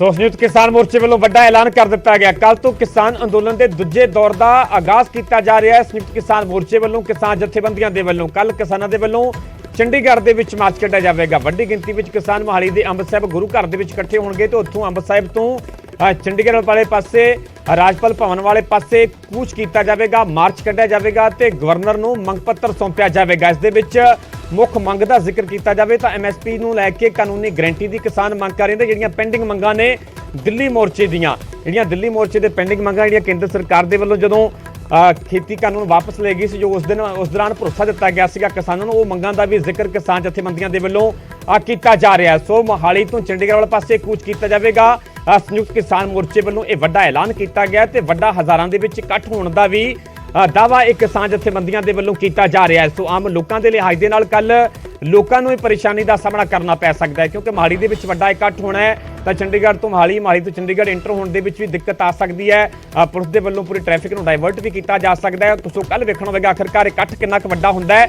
ਪਰ ਕਿਸਾਨ ਜਥੇਬੰਦੀਆਂ ਵੱਡੇ ਇਕੱਠ ਦਾ ਵੀ ਦਾਅਵਾ ਕਰ ਰਹੀਆਂ ਨੇ। ਸਿੱਧੇ ਤੌਰ ਤੇ ਨਾਮ ਦਿੱਤਾ ਜਾ ਰਿਹਾ ਇਸ ਨੂੰ ਕਿਸਾਨੀ ਅੰਦੋਲਨ ਦਾ ਪਾਰਟ 2 ਦੂਜਾ ਦੌਰ ਕਿਹਾ ਜਾ ਰਿਹਾ ਕਿਸਾਨ ਜਥੇਬੰਦੀਆਂ ਦੇ ਵੱਲੋਂ। ਮੁੱਖ ਤੌਰ ਤੇ ਐਮਐਸਪੀ ਦੀ ਗੱਲ ਕੀ ਜਾ ਰਹੀ ਹੈ। ਦਿੱਲੀ ਮੋਰਚੇ ਦੀਆਂ ਪੈਂਡਿੰਗ ਮੰਗਾਂ ਜਿਹੜੀਆਂ ਕੇਂਦਰ ਸਰਕਾਰ ਦੇ ਅੱਗੇ ਰੱਖੀਆਂ ਜਾ ਰਹੀਆਂ ਨੇ। 60 ਸਾਲ ਤੋਂ ਉੱਪਰ ਦੇ ਕਿਸਾਨਾਂ ਨੂੰ ਪੈਨਸ਼ਨ ਦੇਣ ਦੀ ਵੀ ਮੰਗ ਕੀਤੀ ਜਾ ਰਹੀ ਹੈ ਤੇ ਇਸ ਦੇ ਲਈ ਦਿਨ ਚੁਣਿਆ ਗਿਆ 26 ਨਵੰਬਰ, ਕਿਉਂਕਿ 26 ਨਵੰਬਰ 2020 ਦੇ ਵਿੱਚ ਹੀ ਦਰਅਸਲ ਦਿੱਲੀ ਮੋਰਚੇ ਦਾ ਆਗਾਜ਼ ਹੋਇਆ ਸੀਗਾ, ਜਦੋਂ ਪੰਜਾਬ ਦੇ ਕਿਸਾਨਾਂ ਨੇ ਦਿੱਲੀ ਵੱਲ ਚਾਲੇ ਪਾਏ ਸੀਗੇ। ਤੇ ਫਿਰ 26 ਨਵੰਬਰ ਨੂੰ ਹੀ ਹੁਣ ਪਾਰਟ 2 ਦਾ ਜਿਹੜਾ ਆਗਾਜ਼ ਕਿਸਾਨ ਜਥੇਬੰਦੀਆਂ ਦੇ ਵੱਲੋਂ ਕੀਤਾ ਜਾ ਰਿਹਾ। ਕਿਸਾਨ ਜਥੇਬੰਦੀਆਂ ਦੇ ਵਿੱਚ ਪ੍ਰੋਫੈਸਰ ਦਰਸ਼ਨਪਾਲ, ਜੋਗਿੰਦਰ ਉਗਰਾਹਾਂ, ਲੱਖੋਵਾਲ, ਹੋਰ ਕਈ ਕਿਸਾਨ ਜਥੇਬੰਦੀਆਂ ਦੇ ਆਗੂ ਸਨ, ਉਹਦੇ ਵੱਲੋਂ ਬਕਾਇਦਾ ਪ੍ਰੈਸ ਕਾਨਫਰੰਸ ਕਰਕੇ ਇਸ ਦਾ ਐਲਾਨ ਕੀਤਾ ਗਿਆ ਹੈ ਤੇ ਮੁੱਖ ਤੌਰ ਤੇ ਮੰਗ ਐਮਐਸਪੀ ਦੀ ਵੀ ਰੱਖੀ ਜਾ ਰਹੀ ਹੈ। ਐਮਐਸਪੀ ਨੂੰ ਜਿਹੜੀ ਕਾਨੂੰਨੀ ਗਰੰਟੀ ਦਿੱਤੀ ਜਾਵੇ, ਕਿਉਂਕਿ ਜਦੋਂ ਦਿੱਲੀ ਮੋਰਚਾ ਖਤਮ ਹੋਇਆ ਸੀਗਾ ਤਾਂ ਉਸ ਵੇਲੇ ਕੇਂਦਰ ਦੇ ਵੱਲੋਂ ਦਰਅਸਲ ਭਰੋਸਾ ਦਿੱਤਾ ਗਿਆ ਸੀਗਾ ਕਿ ਐਮਐਸਪੀ ਨੂੰ ਲੈ ਕੇ, ਹੋਰ ਪੈਂਡਿੰਗ ਮੰਗਾਂ ਨੂੰ ਲੈ ਕੇ, ਤੋਂ ਸਾਰੀਆਂ ਮੰਗਾਂ ਨੂੰ ਮੁੜ ਤੋਂ ਦੁਹਰਾਇਆ ਜਾ ਰਿਹਾ, ਜ਼ਿਕਰ ਕੀਤਾ ਜਾ ਰਿਹਾ ਹੈ ਤੇ ਉਹ ਮੰਗਾਂ ਕੇਂਦਰ ਸਰਕਾਰ ਦੇ ਅੱਗੇ ਰੱਖੀਆਂ ਜਾ ਰਹੀਆਂ ਤੇ ਇਹਨਾਂ ਮੰਗਾਂ ਨੂੰ ਲੈ ਕੇ ਦਰਅਸਲ ਮੋਹਾਲੀ ਤੋਂ ਚੰਡੀਗੜ੍ਹ ਵਾਲੇ ਪਾਸੇ ਕੂਚ ਕੀਤਾ ਜਾਵੇਗਾ ਗਵਰਨਰ ਹਾਊਸ ਦੇ ਵੱਲ ਤੇ ਗਵਰਨਰ ਨੂੰ ਮੰਗ ਪੱਤਰ ਸੌਂਪਿਆ ਜਾਵੇਗਾ ਆਪਣੀਆਂ ਮੰਗਾਂ ਨੂੰ ਲੈ ਕੇ ਇਹਨਾਂ ਕਿਸਾਨ ਜਥੇਬੰਦੀਆਂ ਦੇ ਵੱਲੋਂ। ਤੇ ਦਾਅਵਾ ਇਹ ਵੀ ਕੀਤਾ ਕਿ ਕੱਲ ਨੂੰ ਜਿਹੜਾ ਸੰਯੁਕਤ ਕਿਸਾਨ ਮੋਰਚਾ ਪੂਰੀ ਤਰ੍ਹਾਂ ਇਕਜੁੱਟ ਨਜ਼ਰ ਆਵੇਗਾ। ਵੀ ਕਿਸਾਨ ਆਗੂਆਂ ਨੇ ਦਾਅਵਾ ਕੀਤਾ ਕਿ ਕੱਲ ਸਾਰੇ ਜਿਹੜੇ ਕਿਸਾਨ ਆਗੂ ਨੇ ਇੱਕ ਮੰਚ ਤੇ ਵੀ ਨਜ਼ਰ ਆਉਣਗੇ। ਖੈਰ, ਉਹ ਤਸਵੀਰਾਂ ਕੱਲ ਨੂੰ ਸਾਫ਼ ਹੋਣਗੀਆਂ ਕਿ ਆਖਰਕਾਰ ਕਿੰਨੀ ਕੁ ਯੂਨਿਟੀ, ਕਿੰਨੀ ਕੁ ਏਕਤਾ ਜਿਹੜੀ ਆ ਮੋਰਚੇ ਦੇ ਵਿੱਚ ਨਜ਼ਰ ਆਉਂਦੀ ਹੈ। ਪਰ ਇਹ ਵੱਡਾ ਮੋਰਚੇ ਦਾ ਐਲਾਨ ਕਰ ਦਿੱਤਾ ਗਿਆ ਕਿਸਾਨ ਜਥੇਬੰਦੀਆਂ ਦੇ ਵੱਲੋਂ। ਕਿਸਾਨ ਅੰਦੋਲਨ ਦਾ ਪਾਰਟ 2 ਜਿਹੜਾ ਉਹ ਨਾਮ ਦਿੱਤਾ ਜਾ ਰਿਹਾ ਹੈ ਇਹਨਾਂ ਕਿਸਾਨ ਜਥੇਬੰਦੀਆਂ ਦੇ ਵੱਲੋਂ। ਸੋ 26 ਨਵੰਬਰ ਦਾ ਦਿਨ ਚੁਣਿਆ ਗਿਆ ਹੈ। ਮੋਹਾਲੀ ਦੇ ਵਿੱਚ ਪਹਿਲਾਂ ਕਿਸਾਨ ਜਥੇਬੰਦੀਆਂ ਦਾ ਵੱਡਾ ਇਕੱਠ ਹੋਵੇਗਾ ਗੁਰੂ ਘਰ ਅੰਬ ਸਾਹਿਬ ਦੇ ਵਿੱਚ ਤੇ ਅੰਬ ਸਾਹਿਬ ਤੋਂ ਕੂਚ ਕੀਤਾ ਜਾਵੇਗਾ ਚੰਡੀਗੜ੍ਹ ਵਾਲੇ ਪਾਸੇ। ਤੇ ਇਹ ਤਾਂ ਕੱਲ ਨੂੰ ਸਾਫ਼ ਹੋਵੇਗਾ, ਕਿਉਂਕਿ ਚੰਡੀਗੜ੍ਹ ਦੇ ਵਿੱਚ ਵੀ ਚੰਡੀਗੜ੍ਹ ਪੁਲਿਸ ਦੇ ਵੱਲੋਂ ਆਪਣੇ ਪੱਧਰ ਤੇ ਵੀ ਬੰਦੋਬਸਤ ਕੀਤੇ ਜਾਣਗੇ ਸੁਰੱਖਿਆ ਦੇ ਲਿਹਾਜ਼ ਦੇ ਨਾਲ। ਮੋਹਾਲੀ ਦੇ ਵੱਲੋਂ ਆਪਣੇ ਪੱਧਰ ਤੇ ਕੀਤੇ ਜਾਣਗੇ ਤਾਂ ਚੰਡੀਗੜ੍ਹ ਦੇ ਵਿੱਚ ਐਂਟਰ ਹੋ ਪਾਉਂਦੇ ਨੇ ਕਿਸਾਨ ਜਾਂ ਨਹੀਂ, ਕਿਸ ਤਰ੍ਹਾਂ ਦੀ ਸਥਿਤੀ ਬਣਦੀ ਹੈ। ਪਰ ਕਿਸਾਨਾਂ ਦਾ ਕਹਿਣਾ ਹੈ ਕਿ ਹਰ ਹਾਲ ਦੇ ਵਿੱਚ ਮਾਰਚ ਜਿਹੜਾ ਹੈ ਰਾਜਪਾਲ ਭਵਨ ਤੱਕ, ਗਵਰਨਰ ਹਾਊਸ ਤੱਕ ਕੱਢਿਆ ਜਾਵੇਗਾ। ਸੋ ਪਾਰਟ 2 ਦਾ ਆਗਾਜ਼ ਕਰ ਦਿੱਤਾ ਗਿਆ ਹੈ ਕਿਸਾਨ ਜਥੇਬੰਦੀਆਂ ਦੇ ਵੱਲੋਂ। ਜਿਹੜੀਆਂ ਪੈਂਡਿੰਗ ਮੰਗਾਂ ਨੇ ਦਿੱਲੀ ਮੋਰਚੇ ਦੀਆਂ, ਕਰੀਬ ਇੱਕ ਸਾਲ ਜਿਹੜਾ ਦਿੱਲੀ ਮੋਰਚਾ ਚੱਲਿਆ 3 ਖੇਤੀ ਕਾਨੂੰਨਾਂ ਦੇ ਖਿਲਾਫ, ਉਸ ਤੋਂ ਇਲਾਵਾ ਹੋਰ ਵੀ ਕਈ ਤਰ੍ਹਾਂ ਦੀਆਂ ਮੰਗਾਂ ਸਨ, ਜਿਵੇਂ ਕਿ ਐਮਐਸਪੀ ਦੀ ਕਾਨੂੰਨੀ ਗਰੰਟੀ ਦੀ ਮੰਗ ਕੀਤੀ ਜਾ ਰਹੀ ਹੈ। ਉਸ ਨੂੰ ਲੈ ਕੇ ਹਾਲਾਂਕਿ ਕੇਂਦਰ ਦੇ ਵੱਲੋਂ ਕਮੇਟੀ ਦਾ ਵੀ ਗਠਨ ਕੀਤਾ ਗਿਆ, ਪਰ ਕਿਸਾਨ ਜਥੇਬੰਦੀਆਂ ਦੇ ਵੱਲੋਂ ਉਸ ਕਮੇਟੀ ਨੂੰ ਰੱਦ ਕਰ ਦਿੱਤਾ ਗਿਆ। ਸਿੱਧਾ ਰੁਖ ਕਰਦੇ ਹਾਂ, ਮੇਰੇ ਸਹਿਯੋਗੀ ਪੰਕਜ ਕਪਾਈ ਲਾਈਵ ਜੁੜੇ ਹੋਏ ਨੇ। ਪੰਕਜ, ਕੀ ਕੋਈ ਜਾਣਕਾਰੀ? ਵੱਡਾ ਐਲਾਨ ਕਰ ਦਿੱਤਾ ਗਿਆ ਕਿਸਾਨ ਜਥੇਬੰਦੀਆਂ ਦੇ ਵੱਲੋਂ, ਕਿਸਾਨ ਮੋਰਚਾ ਪਾਰਟ 2।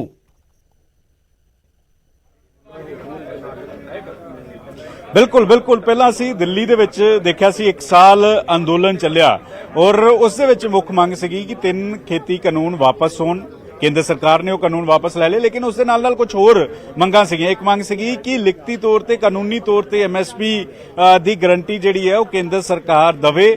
ਉਹ ਮੰਗ ਅਜੇ ਵੀ ਅਧੂਰੀ ਹੈ। ਇਸ ਬਾਬਤ ਸਾਰੇ ਸੂਬਿਆਂ ਦੇ ਰਾਜਪਾਲ ਨੂੰ ਜਿਹੜਾ ਕੱਲ ਮੈਮੋਰੰਡਮ ਦਿੱਤਾ ਜਾਏਗਾ। ਕੱਲ ਮੋਹਾਲੀ ਦੇ ਵਿੱਚ ਕਿਸਾਨ ਜਥੇਬੰਦੀਆਂ ਇਕੱਠੀਆਂ ਹੋਣਗੀਆਂ, ਉਸ ਤੋਂ ਬਾਅਦ ਕੂਚ ਜਿਹੜਾ ਉਹ ਚੰਡੀਗੜ੍ਹ ਵਾਲੇ ਪਾਸੇ ਕੀਤਾ ਜਾਏਗਾ। ਔਰ ਇੱਕ ਅਹਿਮ ਮੰਗ ਹੋਰ ਜਿਹੜੀ ਅੱਜ ਤੱਕ ਬਹੁਤ ਘੱਟ ਲੋਕਾਂ ਨੇ ਸੁਣੀ ਹੋਣੀ ਹੈ ਕਿ 60 ਸਾਲ ਤੋਂ ਬਾਅਦ ਜਿਹੜੇ ਕਿਸਾਨ ਖੇਤੀ ਕਰਦੇ ਨੇ ਉਹਨਾਂ ਨੂੰ ਪੈਨਸ਼ਨ ਦਿੱਤੀ ਜਾਵੇ। ਇੱਕ ਮੰਗ ਜਿਹੜੀ ਹੋਰ ਐਡ ਕਰਤੀ ਹੈ। ਇਸ ਦੇ ਨਾਲ ਕਿਸਾਨ ਜਿਹੜੇ ਨੇ ਕਰਜ਼ੇ ਹੇਠਾਂ ਨੇ ਉਹਨਾਂ ਦਾ ਕਰਜ਼ ਮਾਫ ਕਰੇ ਕੇਂਦਰ ਸਰਕਾਰ। ਇਹ ਕੁਝ ਮੰਗਾਂ ਨੂੰ ਲੈ ਕੇ ਹੁਣ ਜਿਹੜਾ ਇਹ ਕਹਿ ਦਿੱਤਾ ਗਿਆ ਕਿਸਾਨ ਜਥੇਬੰਦੀਆਂ ਵੱਲੋਂ, ਸੰਯੁਕਤ ਕਿਸਾਨ ਮੋਰਚੇ ਦੇ ਵੱਲੋਂ, ਕਿ ਹੁਣ ਅੰਦੋਲਨ ਦਾ ਪਾਰਟ 2 ਜਿਹੜਾ ਉਹ ਸ਼ੁਰੂ ਹੋਣ ਜਾ ਰਿਹਾ। ਹਾਲਾਂਕਿ ਇੱਕ ਦਿਨ ਦਾ ਅੰਦੋਲਨ ਕੱਲ ਦੇ ਦਿਨ ਰਹੇਗਾ, ਸਿਰਫ ਇੱਕ ਦਿਨ ਅੰਦੋਲਨ ਚੱਲੇਗਾ। ਉਸ ਤੋਂ ਬਾਅਦ ਅਗਲੀ ਰੂਪਰੇਖਾ ਕੀ ਹੋਏਗੀ ਅਗਲੀ ਮੀਟਿੰਗ ਦੇ ਵਿੱਚ ਤੈਅ ਜਿਹੜਾ ਉਹ ਕੀਤਾ ਜਾਏਗਾ।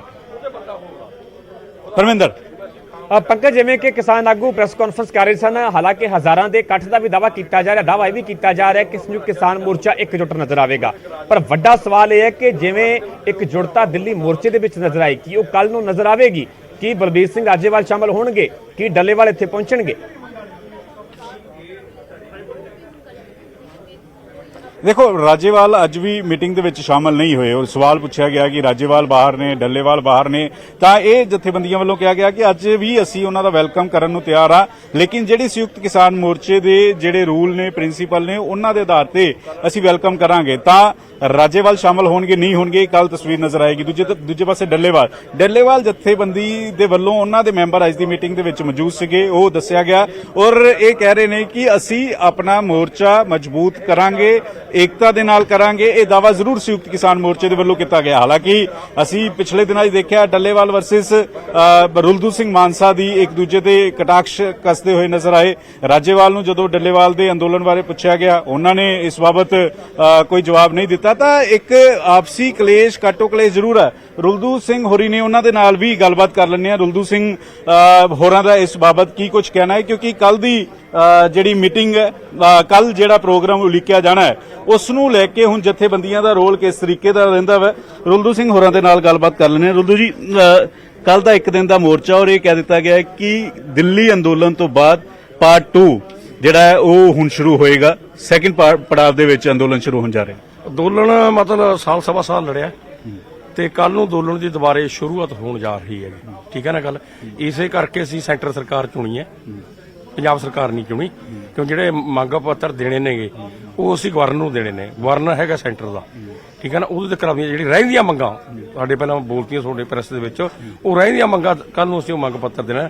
ਮੰਗ ਪੱਤਰ ਦੇਣ ਜਾਵਾਂਗੇ ਗਵਰਨਰ ਨੂੰ, ਕਿੱਥੇ ਰੋਕਦੇ ਨੇ, ਕੀ ਕਰਦੇ ਨੇ, ਉਹ ਸਾਡੀ ਕਮੇਟੀ ਬਣ ਗਈ, ਉਹ ਮੌਕੇ ਦੇ ਹਾਲਾਤ ਦੇਖਿਆ ਜਾਊਗਾ। ਤੁਹਾਨੂੰ ਲੱਗਦਾ ਹੈ ਕਿ ਇੱਕ ਦਿਨ ਦੇ ਅੰਦੋਲਨ ਦੇ ਵਿੱਚ ਇੰਨੀ ਆਸਾਨੀ ਦੇ ਨਾਲ ਕੇਂਦਰ ਜਿਹੜੀ ਹੈ ਉਹ ਮੰਗ ਸੁਣ ਲੇਗੀ ਜਾਂ ਅਗਲੀ ਰੂਪਰੇਖਾ ਕੀ ਰਹੇਗੀ?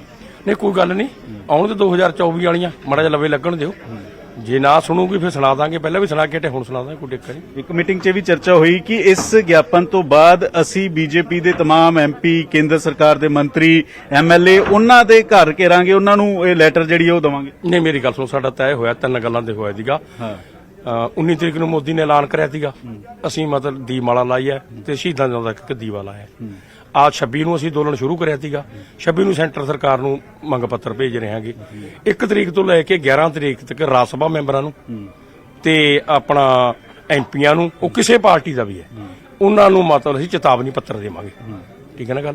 ਕੋਈ ਘਰ ਘੇਰਨ ਦਾ ਕਿਸੇ ਕੁਛ ਨਾ ਕਰ ਘੇਰਨਾ, ਨਾ ਘੇਰੀ ਨਾ ਘੇਰਨਾ ਹੈ, ਜੇ ਕੁਛ ਨਹੀਂ ਕਰਨਾ। ਇਹ ਕੋਈ ਫੈਸਲਾ ਨਹੀਂ ਸੰਯੁਕਤ ਮੋਰਚੇ ਦਾ। ਜੇ ਕੋਈ ਸਾਡਾ ਲੀਡਰ ਕਹਿ ਗਿਆ ਤਾਂ ਉਹ ਖੁਦ ਜ਼ਿੰਮੇਦਾਰ ਹੈਗਾ। ਜਾ ਕੇ ਜਾਵਾਂਗੇ, ਉਹਦੇ ਤੈਅ ਹੁੰਦਾ ਵੀ ਟਰੈਹ ਹੋਇਆ ਨਹੀਂ ਵੀ ਕਾਹਤੇ ਜਾਣਾ, ਹਜੇ ਉਹ ਰਹਿੰਦਾ ਹੈਗਾ। ਉਹ ਮੀਟਿੰਗ ਉਦੋਂ ਪਹਿਲਾਂ ਇੱਕ ਮੀਟਿੰਗ ਹੋਰ ਹੋ ਜਾਊਗੀ। ਦੂਸਰਾ ਇਹ ਵੀ ਹੈ ਕਿ ਹੁਣ ਤੱਕ ਕਰਜ਼ ਮਾਫੀ ਦਾ ਜ਼ਿਕਰ ਹੁੰਦਾ ਸੀ ਜਾਂ ਬਿਜਲੀ ਬਿੱਲ ਵਾਪਸ ਲਿੱਤਾ ਜਾਵੇ, ਲੇਕਿਨ ਇੱਕ ਇਹ ਮੰਗ ਦੇਖਣ ਨੂੰ ਮਿਲੀ ਕਿ 60 ਸਾਲ ਤੋਂ ਜ਼ਿਆਦਾ ਦੇ ਜਿਹੜੇ ਕਿਸਾਨ ਨੇ ਉਹਨਾਂ ਨੂੰ ਪੈਨਸ਼ਨ ਦਿੱਤੀ ਜਾਵੇ। ਇਹ ਨਵੀਂ ਚੀਜ਼ ਐਡ ਕੀਤੀ ਗਈ। ਨਹੀਂ, ਇਕੱਲੇ ਸਾਨੂੰ ਕਿਉਂ ਮਿਲੇ, ਦੁਕਾਨਦਾਰ ਨੂੰ ਮਿਲੇ। ਮੇਰੀ ਤਾਂ ਸਮਝ ਹੈ, ਜਿਹੜਾ 8 ਫੁੱਟ ਦੀ ਦੁਕਾਨ 'ਚ ਸਾਰੀ ਜ਼ਿੰਦਗੀ ਟਪਾ ਦਿੰਦਾ, ਟੈਕਸ ਸਰਕਾਰ ਨੂੰ ਟੈਕਸ ਭਰਦਾ ਹੈਗਾ, ਮਜ਼ਦੂਰ ਹੈ, ਕੋਈ ਵੀ 60 ਸਾਲ ਦਾ ਕਿਸੇ ਚੋਂ ਵੀ ਹੈ, ਉਹਨੂੰ ਹਰ ਇੱਕ ਨੂੰ ਪੈਨਸ਼ਨ ਮਿਲੇ। ਇੱਕ ਸੀ ਆਪਦੀ ਮੰਗ ਪਾਈ ਹੈ ਪਰ ਮਿਲਣੀ ਚਾਹੀਦੀ ਹੈ। ਮੈਂ ਕਹਿੰਦਾ ਪ੍ਰੈਸ ਵਾਲੇ ਹੋ ਤੁਸੀਂ, ਸਾਰੀ ਉਮਰ ਪ੍ਰੈਸ ਨਗਾ ਦੋਗੇ, ਇੱਧਰ ਗੱਲ ਭੇਜਤੀ, ਤੁਸੀਂ ਵੀ 60 ਸਾਲ ਦੇ ਹੋਣਾ ਹੈਗਾ। ਮੈਂ ਕਿਹਾ ਤੁਹਾਨੂੰ ਵੀ ਮਿਲੇ। ਲੱਗਦਾ ਇੰਨਾ ਆਸਾਨ ਹੈ ਐਮਐਸਪੀ ਤੇ ਕਾਨੂੰਨ ਬਣਨਾ ਤੁਹਾਨੂੰ ਲੱਗਦਾ ਕੇਂਦਰ ਮੰਨ ਜੇਗੀ? ਕੇਂਦਰ ਨੇ ਤਾਂ ਕਮੇਟੀ ਬਣਾਈ, ਕਮੇਟੀ ਨੂੰ ਲੈ ਕੇ ਉਹਨਾਂ ਨੇ ਕਿਹਾ ਅਸੀਂ ਤਾਂ ਸੰਯੁਕਤ ਕਿਸਾਨ ਮੋਰਚੇ ਦੇ ਮੈਂਬਰ ਵੀ ਸ਼ਾਮਲ ਕੀਤੇ ਸੀ। ਜਦੋਂ ਜਿਹੜੇ ਸਟੇਟਾਂ ਨੂੰ ਨਹੀਂ ਸਰਕਾਰੀ ਖਰੀਦ ਮਿਲ ਰਹੀ ਉਹ 75 ਤੇ ਆ ਜਾਣ। ਦੇਖੋ ਸਾਨੂੰ ਹਰਿਆਣੇ ਤੇ ਪੰਜਾਬ ਤੋਂ ਮਿਲਦੀ ਹੈ ਨਾ, ਅਸੀਂ ਉਹਨਾਂ ਦੇ ਨਾਲ ਲੱਗਾਂਗੇ, ਜੱਜ ਕੇ ਲੱਗਾਂਗੇ, ਵੱਧ ਜ਼ੋਰ ਲਾਵਾਂਗੇ। ਥੋੜਾ ਜਿਹਾ ਉਹਨੂੰ 75 ਤੇ ਹੋਣ ਦੀ ਲੋੜ ਹੈ। ਆਉਣੀਆਂ ਮੀਟਿੰਗਾਂ 'ਚ ਤਿਆਰੀ ਕਰਨਾ। ਇੱਕ ਪਿਛਲਾ ਜਿਹੜਾ ਅੰਦੋਲਨ ਸੀ 1 ਸਾਲ ਚੱਲਿਆ, ਉਸ ਦੇ ਕਾਮਯਾਬ ਹੋਣ ਦੀ ਕਾਰਨ ਸੀਗੀ ਆਪਸੀ ਏਕਤਾ। ਸਾਰਾ ਕਿਸਾਨ ਜਥੇਬੰਦੀਆਂ ਆਪਸੀ ਮਤਭੇਦ ਭੁਲਾ ਕੇ ਇਕੱਠੇ ਹੋਏ ਸੀ। ਲੇਕਿਨ ਹੁਣ ਟੱਸਲ ਦੇਖਣ ਨੂੰ ਮਿਲ ਰਹੀ ਹੈ। ਰੁਲਦੂ ਸਿੰਘ ਤੁਹਾਡੇ ਤੇ ਬੜੇ ਹਮਲਾਵਰ ਹੋ ਰਹੇ ਨੇ, ਤੁਹਾਡੇ ਤੇ ਬੜੇ ਨਿਸ਼ਾਨੇ ਉਹਨਾਂ ਨੇ ਸਾਧੇ। ਤੁਹਾਡਾ ਬੈਕਗ੍ਰਾਉਂਡ ਉਹਨਾਂ ਨੇ ਕਿਹਾ ਕਿ ਤੁਹਾਡਾ ਬੈਕਗ੍ਰਾਉਂਡ ਤੁਸੀਂ ਸੁਣੇ ਹੋਣੇ ਉਹਨਾਂ ਦੇ ਬਿਆਨ। ਸਭ ਕੁਝ ਸੁਣਾ ਮੈਂ। ਮੇਰਾ ਖਿਆਲ ਹੈ ਸਾਡੀਆਂ 32 ਜਥੇਬੰਦੀਆਂ ਚੋਂ 2 ਜਥੇਬੰਦੀਆਂ ਬਾਹਰ ਗਈਆਂ, ਡੱਲੇ ਵਾਲਾ ਸਰਸਾ। ਬਾਕੀ ਅਸੀਂ ਦੁਬਾਰੇ ਸੁਗਾ ਗਰਾਹਾ ਆ ਗਿਆ, 33 ਹੋ ਗਏ। ਠੀਕ ਹੈ, ਰਾਜਾ ਸਾਹਿਬ ਨੇ ਆ ਜਾਣਾ, ਛੇਤੀ ਆ ਜਾਣਾ, ਕੋਈ ਇਹੋ ਜਿਹੀ ਗੱਲ ਨਹੀਂ। ਲੇਕਿਨ ਕੱਲ ਜਿਹੜੀ ਜੂਸ ਪਿਲਾ ਕੇ ਡੱਲੇਵਾਲ ਹੋਰਾਂ ਨੂੰ ਪੰਜਾਬ ਸਰਕਾਰ ਚੁੱਕਦੀ ਹੋਈ ਨਜ਼ਰ ਆਈ ਹੈ, ਤੁਹਾਡਾ ਅੱਜ ਵੀ ਡੱਲੇਵਾਲ ਨੂੰ ਲੈ ਕੇ ਤੁਹਾਡਾ ਸਟੈਂਡ ਕੀ ਹੈ? ਤੁਹਾਡਾ ਸਟੈਂਡ ਉਹੀ ਹੈ ਜਾਂ ਤੁਹਾਡਾ ਨਜ਼ਰੀਆ ਹੁਣ ਬਦਲਿਆ? ਮੈਂ ਪਹਿਲਾਂ ਡੱਲੇਵਾਲ ਦੇ ਕੋਈ ਖਿਲਾਫ ਨਹੀਂ ਬੋਲਿਆ। ਮੈਂ ਤਾਂ ਰਾਏ ਦਿੱਤੀ ਸੀ ਵੀ ਰਸਤੇ ਰੋਕਣ ਨੂੰ ਲੋਕ ਤੰਗ ਹੁੰਦੇ ਨੇ, ਵੀ ਦੁਬਾਰੇ ਮੀਟਿੰਗ ਛੱਡ ਕੇ ਡੱਲੇਵਾਲ ਸਾਹਿਬ ਇਹ ਤੇ ਵਿਚਾਰ ਕਰੇ। ਸਮਝ ਲੈ ਗੱਲ, ਵਿਚਾਰ ਉਹਨੇ ਕਰ ਲਿਆ, ਅੱਧੇ ਰਸਤੇ ਛੱਡਤੇ ਸੀਗੇ। ਪਰ ਜਦੋਂ ਉਹਨੇ ਮਰਨ ਵਰਤ ਰੱਖ ਲਿਆ, ਮੈਂ ਉਹਨੂੰ ਠੀਕ ਨਹੀਂ ਸਮਝਿਆ ਵੀ ਇਹ ਮਾੜਾ ਨਹੀਂ ਕਰਨਾ ਚਾਹੀਦਾ। ਮੈਂ ਪਰਸੋਂ ਮੰਤਰੀ ਨਾਲ ਮੀਟਿੰਗ ਕਰਕੇ ਗਿਆ ਸੀ, ਖੇਤੀਬਾੜੀ ਮੰਤਰੀ ਨੇ, ਕੋ ਸਾਡਾ ਉਧਰ ਜੀਰੀ ਵੱਢਣ ਦਾ ਕੋਈ ਮਸਲਾ ਚੱਲਦਾ ਹੈਗਾ ਕਪੂਰਥਲਾ ਜ਼ਿਲ੍ਹੇ ਦੇ ਵਿੱਚ। ਸੱਦਿਆ ਸੀ ਸਾਨੂੰ ਆਪ ਮੰਤਰੀ ਨੇ, ਤੁਸੀਂ ਆਓ ਤੇ ਗੱਲਬਾਤ ਕਰ। ਮੈਂ ਸਾਰੀ ਗੱਲਬਾਤ ਕਰਕੇ, ਜੇ ਮੇਰੀ ਸਹੀ ਗੱਲ ਪੁੱਛੋ, ਮੈਂ ਇਹ ਕਹਿ ਕੇ ਗਿਆ ਮੰਤਰੀ ਨੂੰ, ਮੈਂ ਕਿਹਾ ਮੇਰੀ ਇੱਕ ਬੇਨਤੀ ਸੁਣ ਲਓ, ਕਿਵੇਂ ਚੁਕਾਓ, ਮੰਗਾ ਮੰਨੋ, ਕੋਸ਼ਿਸ਼ ਕਰੋ, ਡੱਲੇਵਾਲ ਦਾ ਵਰਤ ਖਿਲਾਓ। ਜੇ ਜਾਨੀ ਨੁਕਸਾਨ ਹੋ ਗਿਆ, ਵੱਡਾ ਇੱਥੇ ਦੁਕਾਨ ਛਿੜੂਗਾ, ਵੱਡਾ ਸਾਰਾ ਕੁਝ ਹੋਊਗਾ। ਮੈਨੂੰ ਲੱਗਦਾ ਵੀ ਮੇਰੀ ਗੱਲ ਮੰਤਰੀ ਸਾਹਿਬ ਨੇ ਮੰਨ ਕੇ ਕੱਲ ਜਾ ਕੇ 2-2.5 ਘੰਟੇ ਲਾਏ ਨੇ। ਪਰ ਤੁਸੀਂ ਅੱਜ ਡੱਲੇਵਾਲ ਨੂੰ ਲੈ ਕੇ ਸੌਫਟ ਨਜ਼ਰ ਆ ਰਹੇ ਹੋ। ਅੱਜ ਨਜ਼ਰੀਆ ਤੁਹਾਡਾ ਬਦਲਿਆ ਨਜ਼ਰ ਆ ਰਿਹਾ। ਪਹਿਲਾਂ ਤਾਂ ਤੁਸੀਂ ਇਹ ਕਹਿ ਦਿੱਤਾ ਸੀ ਕਿ ਭਾਜਪਾ ਦੇ ਇਸ਼ਾਰੇ ਤੇ ਡੱਲੇਵਾਲ ਜਿਹੜੇ ਨੇ ਉਹ ਬੈਠੇ ਹੋਏ ਨੇ। ਮੈਂ ਕਹਿੰਦਾ ਮੈਂ ਹੁਣ ਵੀ ਨਹੀਂ ਮੁੱਕਰਦਾ ਯਾਰ, ਕਿ ਫੜੇ ਮੋਬਾਈਲ ਕਿੱਥੇ ਲੱਗਿਆ, ਮੈਂ ਹੁਣ ਵੀ ਫੋਟੋ ਦਿਖਾ ਦੇਣਾ ਜਿਹੜੇ ਸਾਰੀਆਂ ਆਈਆਂ ਨੇ। ਕਿੱਥੇ ਨੇ ਤੁਹਾਡੇ ਸਾਥੀ? ਦੱਸ ਦਿਓ ਕਿਹੜੀਆਂ। ਮੇਰੀ ਗੱਲ ਸੁਣ, ਉਹ ਮੈਂ ਹਜੇ ਵੀ ਨਹੀਂ ਮੁੱਕਰਦਾ। ਕੀ ਹੈ ਉਹ ਫੋਟੋਆਂ 'ਚ? ਕੀ ਹੈ ਫੋਟੋਆਂ 'ਚ? ਜਦੋਂ ਅੰਨਾ ਹਜ਼ਾਰੇ ਨੇ ਵਰਤ ਰੱਖਿਆਗਾ, ਉਦੋਂ ਇੱਕ ਪਾਸੇ ਕੱਕਾ ਬੈਠਾ, ਇੱਕ ਪਾਸੇ ਡੱਲੇਵਾਲ ਬੈਠਾ, ਉਹਦੇ ਨਾਲ ਮੀਟਿੰਗ ਕਰਦਾ। ਉਦੋਂ ਬਾਅਦ ਭਾਰਤੀ ਜਨਤਾ ਪਾਰਟੀ ਸਰਕਾਰ ਬਣੀ ਹੈ, ਅੰਨਾ ਹਜ਼ਾਰਾ ਉਹਨਾਂ ਦੀ ਮਦਦ ਕਰ ਰਿਹਾ ਸੀਗਾ। ਉਹ ਹਜੇ ਵੀ ਮੈਂ ਉਸ ਗੱਲ ਤੋਂ ਪਾਸ ਨਹੀਂ। ਜੇ ਸਾਡਾ ਲੱਖ ਮਤ ਭੇਜਦੇ ਨੇ, ਲੱਖ ਕੁਛ ਹੈ, ਅਸੀਂ ਕਹਿੰਦਾ ਜਾਨੀ ਨੁਕਸਾਨ ਸਾਡਾ ਨਹੀਂ ਹੋਣਾ ਚਾਹੀਦਾ।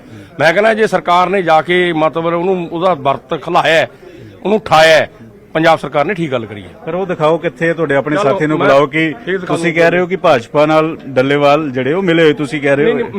ਮੇਰਾ ਕਹਿਣ ਦਾ ਮਤਲਬ, ਮੈਂ ਇਹੀ ਗੱਲ ਕਹੀ ਸੀ ਵੀ ਗੁਜਰਾਤ ਦੀਆਂ ਚੋਣਾਂ ਤੇ ਅਸਰ ਪੈਂਦਾ ਹੈਗਾ ਜੇ ਤੁਸੀਂ ਇੱਥੇ ਸੰਘਰਸ਼ ਛੇੜ ਦਿਓਗੇ।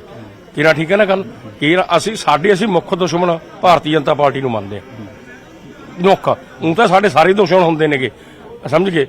ਮੁੱਖ ਅਸੀਂ ਉਹਨੂੰ ਮੰਨ ਦਿਆਂਗੇ। ਇਸ ਕਰਕੇ ਮੈਂ ਡੱਲੇਵਾਲ ਨੂੰ ਰਾਏ ਦਿੱਤੀ ਵੀ ਹਜੇ ਇਸ ਰਸਤੇ ਨਾ ਪਾਏ। ਹੁਣ ਡੱਲੇਵਾਲ ਨੂੰ ਲੈ ਕੇ ਤੁਹਾਡਾ ਨਜ਼ਰੀਆ ਕੀ ਹੈ?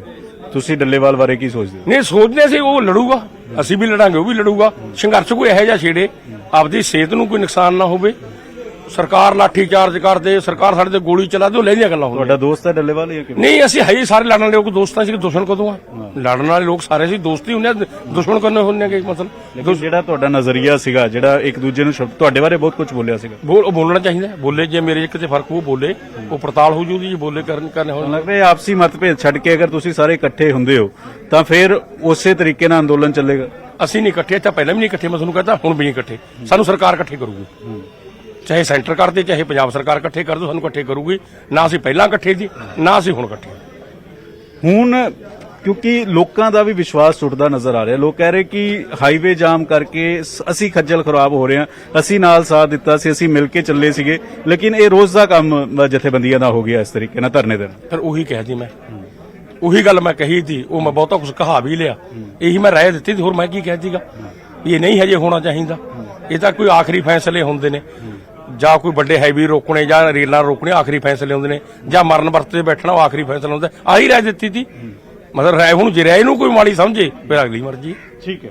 ਤਾਂ ਰੁਲਦੂ ਸਿੰਘ ਖੁੱਲ ਕੇ ਬੋਲਦੇ ਹੋਏ ਨਜ਼ਰ ਆਏ ਨੇ। तमाम ਗੱਲਬਾਤ ਜਿਹੜੀ ਉਹਨਾਂ ਨੇ ਕੀਤੀ ਹੈ, ਇਹ ਕਿਸ ਤਰੀਕੇ ਦਾ ਪ੍ਰੋਗਰਾਮ ਜਿਹੜਾ ਰਹੇਗਾ, ਉਹ ਖਾਸ ਗੱਲਬਾਤ ਜਿਹੜੀ ਹੈ ਉਹ ਕੀਤੀ ਹੈ। ਔਰ ਤਸਵੀਰ ਵੀ ਸ਼ਾਇਦ ਦਿਖਾ ਰਹੇ, ਤਸਵੀਰ ਦਿਖਾ ਰਹੇ ਹੋ ਤੁਸੀਂ ਉਸ ਦਿਨ। ਬੀਜੇਪੀ ਦਾ ਇਸ ਵੱਡੇ ਐਲਾਨ ਨੂੰ, ਕਿਸਾਨਾਂ ਦੇ ਐਲਾਨ ਨੂੰ ਲੈ ਕੇ ਕੀ ਕਹਿਣਾ ਹੈ? ਜੀ ਪੰਕਜ। ਮੇਰਾ ਸ਼ਾਇਦ ਕੀ ਹੋ ਗਿਆ ਨੂੰ ਬੈਟਰੀ ਲੈਣ ਚੱਕੇ ਮੁੰਡੇ ਹੋ। ਇਹ ਤਸਵੀਰ ਕਦੋਂ ਦੀ ਹੈ ਔਰ ਕੀ ਤਸਵੀਰ ਕੀ ਕਹਿੰਦੀ ਹੈ? ਇੱਕ ਤਾਂ ਉਹਨੇ ਵੋਟ ਪਾਈ ਹੈ, ਆ ਕੇ ਬਾਹਰ ਉਂਗਲ ਖੜੀ ਕਰੀ ਹੈ। ਹਾਂ, ਚੱਲ ਕਿਉਂ ਨਹੀਂ ਰਿਹਾ? ਇਹ ਤੇ ਕੱਲ ਦੀ ਹੈ, ਕੱਲ ਦੀ ਵੀਡੀਓ ਹੈ ਜਿਹੜੀ। ਨਹੀਂ, ਕੱਲ ਦੀ ਵੀਡੀਓ ਦੇ ਵਿੱਚ ਦੂਜੀ ਹੈ। ਤੁਸੀਂ ਮੈਨੂੰ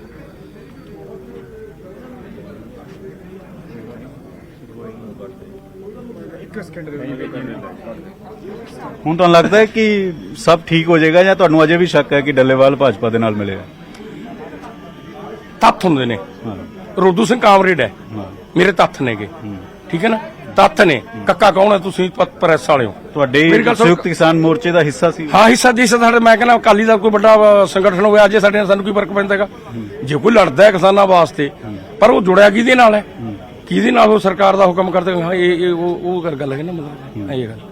ਤੁਹਾਨੂੰ ਅੱਜ ਵੀ ਸ਼ੱਕ ਹੈ, ਡਾਊਟ ਹੈ? ਡਾਊਟ ਕੀ? ਉਹ ਤਾਂ ਨੰਗਾ ਚਿੱਟਾ ਡਾਊਟ ਦਾ ਕੀ ਮਤਲਬ ਹੈ? ਮਤਲਬ ਮੈਂ ਤੁਹਾਨੂੰ ਪੁੱਛਣਾ ਚਾਹਣਾ, ਦੋ ਗੱਲਾਂ ਪੁੱਛਦਾ ਤੁਸੀਂ ਪ੍ਰੈਸ ਤੋਂ, ਮੇਰੇ ਨਾਲ ਜ਼ਿਆਦਾ ਪੜ੍ਹੇ ਲਿਖੇ ਹੋ। ਇੱਕ ਰਸਤੇ ਰੋਕਣਾ, ਠੀਕ ਹੈ ਨਾ ਗੱਲ, ਤੇ ਇੱਕ ਕੱਕਾ ਕੌਣ ਹੈ, ਬਸ ਇਹਦੇ ਬਾਰੇ ਸੋਚੋ। ਤੇ ਫਿਰ ਤੁਸੀਂ ਮੀਟਿੰਗ 'ਚ ਚਰਚਾ ਕਰਦੇ ਹੋ ਕਿ ਡੱਲੇਵਾਲ ਦਾ ਤਾਂ ਆ ਬੈਕਗ੍ਰਾਉਂਡ ਹੈ, ਇਸ ਹਿਸਾਬ ਨਾਲ ਨੁਕਸਾਨ ਹੋਏਗਾ, ਇਹ ਤਾਂ ਸੈਂਟਰ ਦੀ ਮਦਦ ਕਰ ਰਿਹਾ? ਨਹੀਂ, ਉਹਦੇ ਨਾਲ ਸਾਡਾ ਨਹੀਂ ਹੁੰਦਾ। ਮੈਂ ਕਾਮਰੇਡ ਹਾਂ, ਆ ਕੀ ਸਮਝ ਗੱਲ? ਮੀਟਿੰਗ ਸਾਡਾ ਕੋਈ ਬਹਿਸ ਨਹੀਂ ਕਰਦੇ ਸੀ ਇਹ ਕਿਸੇ ਗੱਲ ਦੀ, ਠੀਕ ਹੈ ਨਾ ਗੱਲ। ਉੱਥੇ ਦਾ ਪੂਰਾ ਸਹੀ ਹੈ। ਠੀਕ ਹੈ। ਤਾਂ ਪਰਮਿੰਦਰ, ਤੁਸੀਂ ਸੁਣਿਆ ਕਿਸ ਤਰੀਕੇ ਦਾ ਨਜ਼ਰੀਆ ਰੁਲਦੂ ਸਿੰਘ ਹੋਰਾਂ ਦਾ, ਔਰ ਹੁਣ ਠੀਕ ਹੈ ਬਣੇ ਰਹੋ। ਜਿਹੜੀ ਮੀਟਿੰਗ ਹੈ ਬੀਜੇਪੀ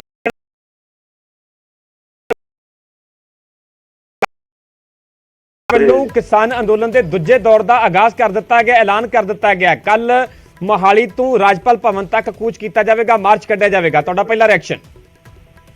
ਦੇਖੋ, ਇਹ ਲੋਕਤੰਤਰ ਹੈ, ਦੁਨੀਆ ਦਾ ਸਭ ਤੋਂ ਬੜਾ ਲੋਕਤੰਤਰ ਹੈ। ਇਹਦੇ 'ਚ ਹਰ ਕਿਸੇ ਨੂੰ ਆਪਣੀ ਗੱਲ ਕਹਿਣ ਦਾ ਅਧਿਕਾਰ ਹੈ, ਸ਼ਾਂਤੀਪੂਰਵਕ, ਜਿਹਦੇ 'ਚ ਆਮ ਲੋਕਾਂ ਨੂੰ ਸੁਵਿਧਾ ਨਾ ਹੋਵੇ।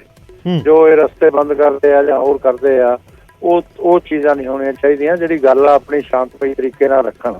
ਕੇਂਦਰ ਸਰਕਾਰ ਨਾਲ ਇਹਨਾਂ ਦਾ ਹੁਣ ਕੋਈ ਝਗੜਾ ਨਹੀਂ ਹੈ। ਇਹਨਾਂ ਨੇ ਕਾਨੂੰਨ ਵਾਪਸ ਹੋ ਗਏ। ਫਿਰ ਇਹਨਾਂ ਨੇ MSP ਦੀ ਕਮੇਟੀ ਜਿਹੜੀ ਆ, ਇਹ ਮੈਂ ਮੰਨਦਾ ਕਿ ਜਿਹੜੀ ਅਸੀਂ ਆ ਕਮੇਟੀ ਬਣਾਈ ਆ, ਇਹ ਜਿਹੜੀ ਐਗਜ਼ਿਸਟਿੰਗ MSP ਆ ਉਸ ਨੂੰ ਟਰਾਂਸਪੇਰੈਂਟ ਬਣਾਉਣ ਲਈ ਆ। ਜੇ ਉਹਦੇ 'ਚ ਆਪਣੇ ਮੈਂਬਰ ਦੇਣਗੇ ਤਾਂ ਹੀ ਉਹ ਗੱਲ ਅੱਗੇ ਵਧੇਗੀ। ਇਹ ਆਪਣੀ ਜ਼ਿੰਮੇਵਾਰੀ ਲੈਣ ਵਾਸਤੇ ਤਿਆਰ ਨਹੀਂ ਹੈ ਜਿਹੜੇ ਕਿਸਾਨ ਸੰਗਠਨ ਆ।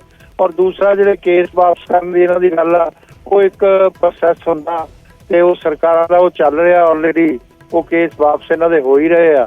ਪਰ ਜੇ ਉਹ ਕਹਿਣਗੇ ਇੱਕਦਮ ਹੋ ਜਾਣ, ਜਿਹੜੇ ਅਦਾਲਤਾਂ 'ਚ ਕੇਸ ਨੇ ਉਹ ਉਸੇ ਤਰੀਕੇ ਨਾਲ ਵਾਪਸ ਹੋਇਆ ਕਰਦੇ ਆ। ਔਰ ਉਹਦੇ ਲਈ ਸਰਕਾਰ ਨੇ ਹਾਮੀ ਭਰੀ ਆ ਔਰ ਉਸ ਤੇ ਸਰਕਾਰ ਕਾਇਮ ਆ। ਤੇ ਮੈਂ ਇਹ ਸਮਝਦਾ ਕਿ ਆਪਣਾ ਸੋਚਣ ਦਾ ਤਰੀਕਾ ਹੈਗਾ, ਉਸ ਤਰੀਕੇ ਨਾਲ ਜੋ ਵੀ ਉਹ ਗੱਲ ਕਰਨਾ ਚਾਹੁੰਦੇ ਆ ਕਰ ਲੈਣ। ਤੇ ਸਭ ਤੋਂ ਪਹਿਲਾਂ ਤਾਂ ਮਾਨ ਸਾਹਿਬ ਉਹਨਾਂ ਦੇ ਆਪਣੇ ਆ, 60 ਸਾਲ ਤੱਕ ਦਿਆਂ ਨੂੰ ਉਹ ਪੈਨਸ਼ਨ ਦੇ ਦੇਣ। ਤੇ ਆਮ ਆਦਮੀ ਪਾਰਟੀ ਸਰਕਾਰ ਵੀ ਇਹਨਾਂ ਦੀ ਆ ਤੇ ਉਸ 'ਚ ਕਰ ਸਕਦੇ ਆ। ਹੁਣ ਰੁਲਦੂ ਸਿੰਘ ਮਾਨਸਾ ਜੀ ਨੂੰ ਮੈਂ ਸੁਣ ਰਿਹਾ ਸੀ, ਵਾਰ-ਵਾਰ ਕਹਿ ਰਹੇ ਸੀ ਕਿ ਮੈਂ ਕਾਮਰੇਡ ਹਾਂ। ਕਾਮਰੇਡਾਂ ਨੇ ਤੇ ਇਸ ਦੇਸ਼ ਨੂੰ ਟਿਕ ਕੇ ਬੈਠਣ ਹੀ ਨਹੀਂ ਦੇਣਾ। ਸਾਹਿਬ, ਤੁਸੀਂ ਰੁਲਦੂ ਸਿੰਘ ਮਾਨਸਾ ਨੂੰ ਵਿਸਤਾਰ ਨਾਲ ਸੁਣਿਆ, ਉਹਨਾਂ ਨੇ ਵੱਡਾ ਹਮਲਾ ਹੀ ਬੋਲਿਆ। ਉਹਨਾਂ ਦਾ ਕਹਿਣਾ ਕਿ ਸਾਡੀ ਜਿਹੜੀ ਮੁੱਖ ਦੁਸ਼ਮਣ ਹੈ ਉਹ BJP ਹੈ ਤੇ ਡੱਲੇਵਾਲ BJP ਨਾਲ ਰਲੇ ਹੋਏ ਨੇ। ਮੈਂ ਸੁਣਿਆ ਨਾ ਤਾਂ ਡੱਲੇਵਾਲ ਰਲੇ ਹੋਏ ਆ ਤੇ ਰੁਲਦੂ ਸਿੰਘ ਮਾਨਸਾ ਚਾਹੁੰਦਾ ਕਿ ਸਾਰੇ ਹੀ ਕਾਮਰੇਡ ਬਣ ਜਾਣ। ਗੱਲ ਆ ਉਹ ਨਹੀਂ ਬਣਨੇ ਹੈਗੇ। ਇਹ ਕਾਮਰੇਡ ਤਾਂ ਜਦੋਂ ਤੱਕ ਜਿਹੜੀ ਫੈਕਟਰੀ ਤੇ ਜਾ ਕੇ ਝੰਡਾ ਲਾਉਂਦੇ ਉਹ ਜਦੋਂ ਤੱਕ ਬੰਦ ਨਹੀਂ ਕਰਵਾਉਂਦੇ ਜਾਂਦੇ ਨਹੀਂ ਹੈਗੇ। ਤਾਂ ਇਹਨਾਂ ਦਾ ਕਿਸਾਨਾਂ ਦਾ ਨੁਕਸਾਨ ਕਰਕੇ ਜਾਣਾ। ਉਸ 'ਚ ਲੱਗੇ ਹੋਏ ਆ, ਲੱਗੇ ਰਹਿਣ। ਤੇ ਅਸੀਂ ਇਹਨਾਂ ਨੂੰ ਕੁਝ ਨਹੀਂ ਕਹਿੰਦੇ ਇਸ ਮਾਮਲੇ 'ਚ। ਨਹੀਂ, ਪਰ ਇਹਨਾਂ ਦਾ ਤਾਂ ਕਹਿਣਾ ਜਿਹੜੀਆਂ ਦਿੱਲੀ ਮੋਰਚੇ ਦੀਆਂ ਪੈਂਡਿੰਗ ਮੰਗਾਂ ਨੇ ਉੱਤੇ ਸਰਕਾਰ ਦੇ ਹੁਣ ਤੱਕ ਗੌਰ ਨਹੀਂ ਕੀਤਾ ਗਿਆ, ਇਸ ਕਰਕੇ ਮਾਰਚ ਕਰਨਾ ਪੈ ਰਿਹਾ। ਸਭ ਗੌਰ ਕੀਤਾ ਜੀ, ਸਾਰੀਆਂ ਗੱਲਾਂ ਇਹਨਾਂ ਨਾਲ ਜੋ ਕੀਤੀਆਂ ਸੀ ਉਹ ਹੱਲ ਹੋ ਰਹੀਆਂ ਨੇ। ਮੈਂ ਦੱਸਿਆ ਉਹ ਕੇਸ ਦਾ ਸੀਗਾ, ਉਹ ਹੱਲ ਹੋ ਗਿਆ। ਤੇ ਵੈਸੇ ਤਾਂ ਕਿਸਾਨ ਦੀਆਂ ਸਮੱਸਿਆਵਾਂ ਦਾ ਜਿਹੜਾ ਪਰਮਾਨੈਂਟ ਹੱਲ ਆ ਉਹ ਨਹੀਂ ਹੋ ਸਕਦਾ। ਉਹਦਾ ਕਾਰਨ ਆ ਕਿਉਂਕਿ ਹਰ 6 ਮਹੀਨੇ ਬਾਅਦ ਫਸਲ ਆਉਂਦੀ ਆ, 3 ਮਹੀਨਿਆਂ ਬਾਅਦ ਕੋਈ ਫਸਲ ਆਉਂਦੀ ਆ ਤੇ ਉਹਦੇ ਤੇ ਕਦੇ ਮੌਸਮ ਦੀ ਮਾਰ ਪੈ ਜਾਂਦੀ ਹੈ, ਕਦੇ ਕੁਛ ਤਾਂ ਉਹਦੇ ਮੁਆਵਜ਼ੇ ਦੀ ਗੱਲ, ਉਹਦੀ ਬਾਕੀ ਗੱਲਾਂ ਉਹ ਖੜੀਆਂ ਰਹਿੰਦੀਆਂ ਨੇ। ਤੇ ਮੈਂ ਸਮਝਦਾ ਕਿ ਉਹਨਾਂ ਨੂੰ ਵੀ ਐਡਰੈਸ ਕਰਨਾ ਚਾਹੀਦਾ। ਇਹ ਜ਼ਰੂਰੀ ਆ। ਜਿਹੜੀਆਂ ਕਿਸਾਨਾਂ ਦੀਆਂ ਜੈਨੂਇਨ ਸਮੱਸਿਆਵਾਂ ਨੇ ਉਹਨਾਂ ਨੂੰ ਜ਼ਰੂਰ ਐਡਰੈਸ ਕਰਨਾ ਚਾਹੀਦਾ। ਇਹ ਭਾਜਪਾ ਵੀ ਇਹੀ ਸਮਝਦੀ ਹੈ, ਇਹੀ ਸੋਚਦੀ ਆ। ਇਹੋ ਜਿਹੀ ਕੋਈ ਗੱਲ ਨਹੀਂ ਹੈ। ਪਰ ਜੇ ਕੋਈ ਆਪਣੀ ਵਿਚਾਰਧਾਰਕ ਵਜ੍ਹਾ ਕਰਕੇ ਕਹੇ ਕਿ BJP ਸਾਡੀ ਦੁਸ਼ਮਣ ਆ, ਉਹ ਮੈਂ ਸਮਝਦਾ ਗਲਤ ਆ। ਮੋਦੀ ਜੀ ਵੀ ਕਿਸਾਨ ਹਿੱਤੂ ਪ੍ਰਧਾਨ ਮੰਤਰੀ ਨੇ, ਸਾਡੀ ਸਰਕਾਰ ਕਿਸਾਨ ਹਿੱਤੂ ਆ। ਕੋਈ ਖਾਲੀ ਰੁਲਦੂ ਸਿੰਘ ਮਾਨਸਾ ਹੀ ਕਿਸਾਨ ਹਿੱਤੂ ਨਹੀਂ ਹੈਗੇ। ਜ਼ਰੂਰੀ ਨਹੀਂ ਕਿ ਉਹ ਝੰਡਾ ਚੱਕ ਕੇ ਜਿੰਦਾਬਾਦ ਮੁਰਦਾਬਾਦ ਕਰਨ ਵਾਲੇ ਹੁੰਦੇ ਆ। ਜਿਹੜੇ ਸਰਕਾਰਾਂ 'ਚ ਬੈਠੇ ਆ ਉਹ ਵੀ ਕਿਸਾਨ ਹਿੱਤੂ ਹੁੰਦੇ ਆ। ਠੀਕ ਹੈ ਗਰੇਵਾਲ ਸਾਹਿਬ, ਤੁਹਾਡਾ ਬਹੁਤ ਬਹੁਤ ਧੰਨਵਾਦ ਸਾਡੇ ਨਾਲ ਜੁੜਨ ਵਾਸਤੇ। ਹਰਜੀਤ ਗਰੇਵਾਲ BJP ਆਗੂ ਇਹ ਕਹਿ ਰਹੇ ਨੇ, ਦਾਅਵਾ ਕਰ ਰਹੇ ਨੇ ਕਿ ਜਿਹੜੀਆਂ ਵੀ ਮੰਗਾਂ ਪੈਂਡਿੰਗ ਸਨ ਉਹ ਸਾਰੀਆਂ ਸਰਕਾਰ ਦੇ ਵੱਲੋਂ ਮੰਨ ਲਈਆਂ ਗਈਆਂ ਨੇ। ਉੱਤੇ ਹੀ ਉਹਨਾਂ ਰੁਲਦੂ ਸਿੰਘ ਮਾਨਸਾ ਨੇ ਜਿਹੜਾ ਵੱਡਾ ਹਮਲਾ ਬੋਲਿਆ BJP ਤੋਂ, ਉਸ ਨੂੰ ਲੈ ਕੇ ਵੀ ਗਰੇਵਾਲ ਦੇ ਵੱਲੋਂ ਜਵਾਬ ਦਿੱਤਾ ਗਿਆ। ਦਰਅਸਲ ਕਿਸਾਨਾਂ ਦੇ ਵੱਲੋਂ ਅੰਦੋਲਨ ਪਾਰਟ 2 ਦਾ ਐਲਾਨ ਕਰ ਦਿੱਤਾ ਗਿਆ। ਕੱਲ ਮੋਹਾਲੀ ਤੋਂ ਚੰਡੀਗੜ੍ਹ ਵਾਲੇ ਪਾਸੇ ਕੂਚ ਕੀਤਾ ਜਾਵੇਗਾ, ਮਾਰਚ ਕੱਢਿਆ ਜਾਵੇਗਾ ਤੇ ਪੰਜਾਬ ਦੇ ਰਾਜਪਾਲ ਨੂੰ ਮੰਗ ਪੱਤਰ ਵੀ ਸੌਂਪਿਆ ਜਾਵੇਗਾ। ਕਿਸਾਨਾਂ ਦੇ ਕਹਿਣਾ ਕਿ ਦਿੱਲੀ ਮੋਰਚੇ ਦੀਆਂ ਜਿਹੜੀਆਂ ਪੈਂਡਿੰਗ ਮੰਗਾਂ ਨੇ ਉਹਨਾਂ ਦਾ ਹੱਲ ਕੀਤਾ ਜਾਵੇ, ਜਿਸ ਦੇ ਵਿੱਚ MSP ਦੀ ਕਾਨੂੰਨੀ ਗਾਰੰਟੀ ਆ, ਉੱਥੇ 60 ਸਾਲ ਤੋਂ ਉੱਪਰ ਦੇ ਕਿਸਾਨਾਂ ਨੂੰ ਪੈਨਸ਼ਨ ਦੇਣ ਦੀ ਵੀ ਮੰਗ ਕੀਤੀ ਜਾ ਰਹੀ ਹੈ।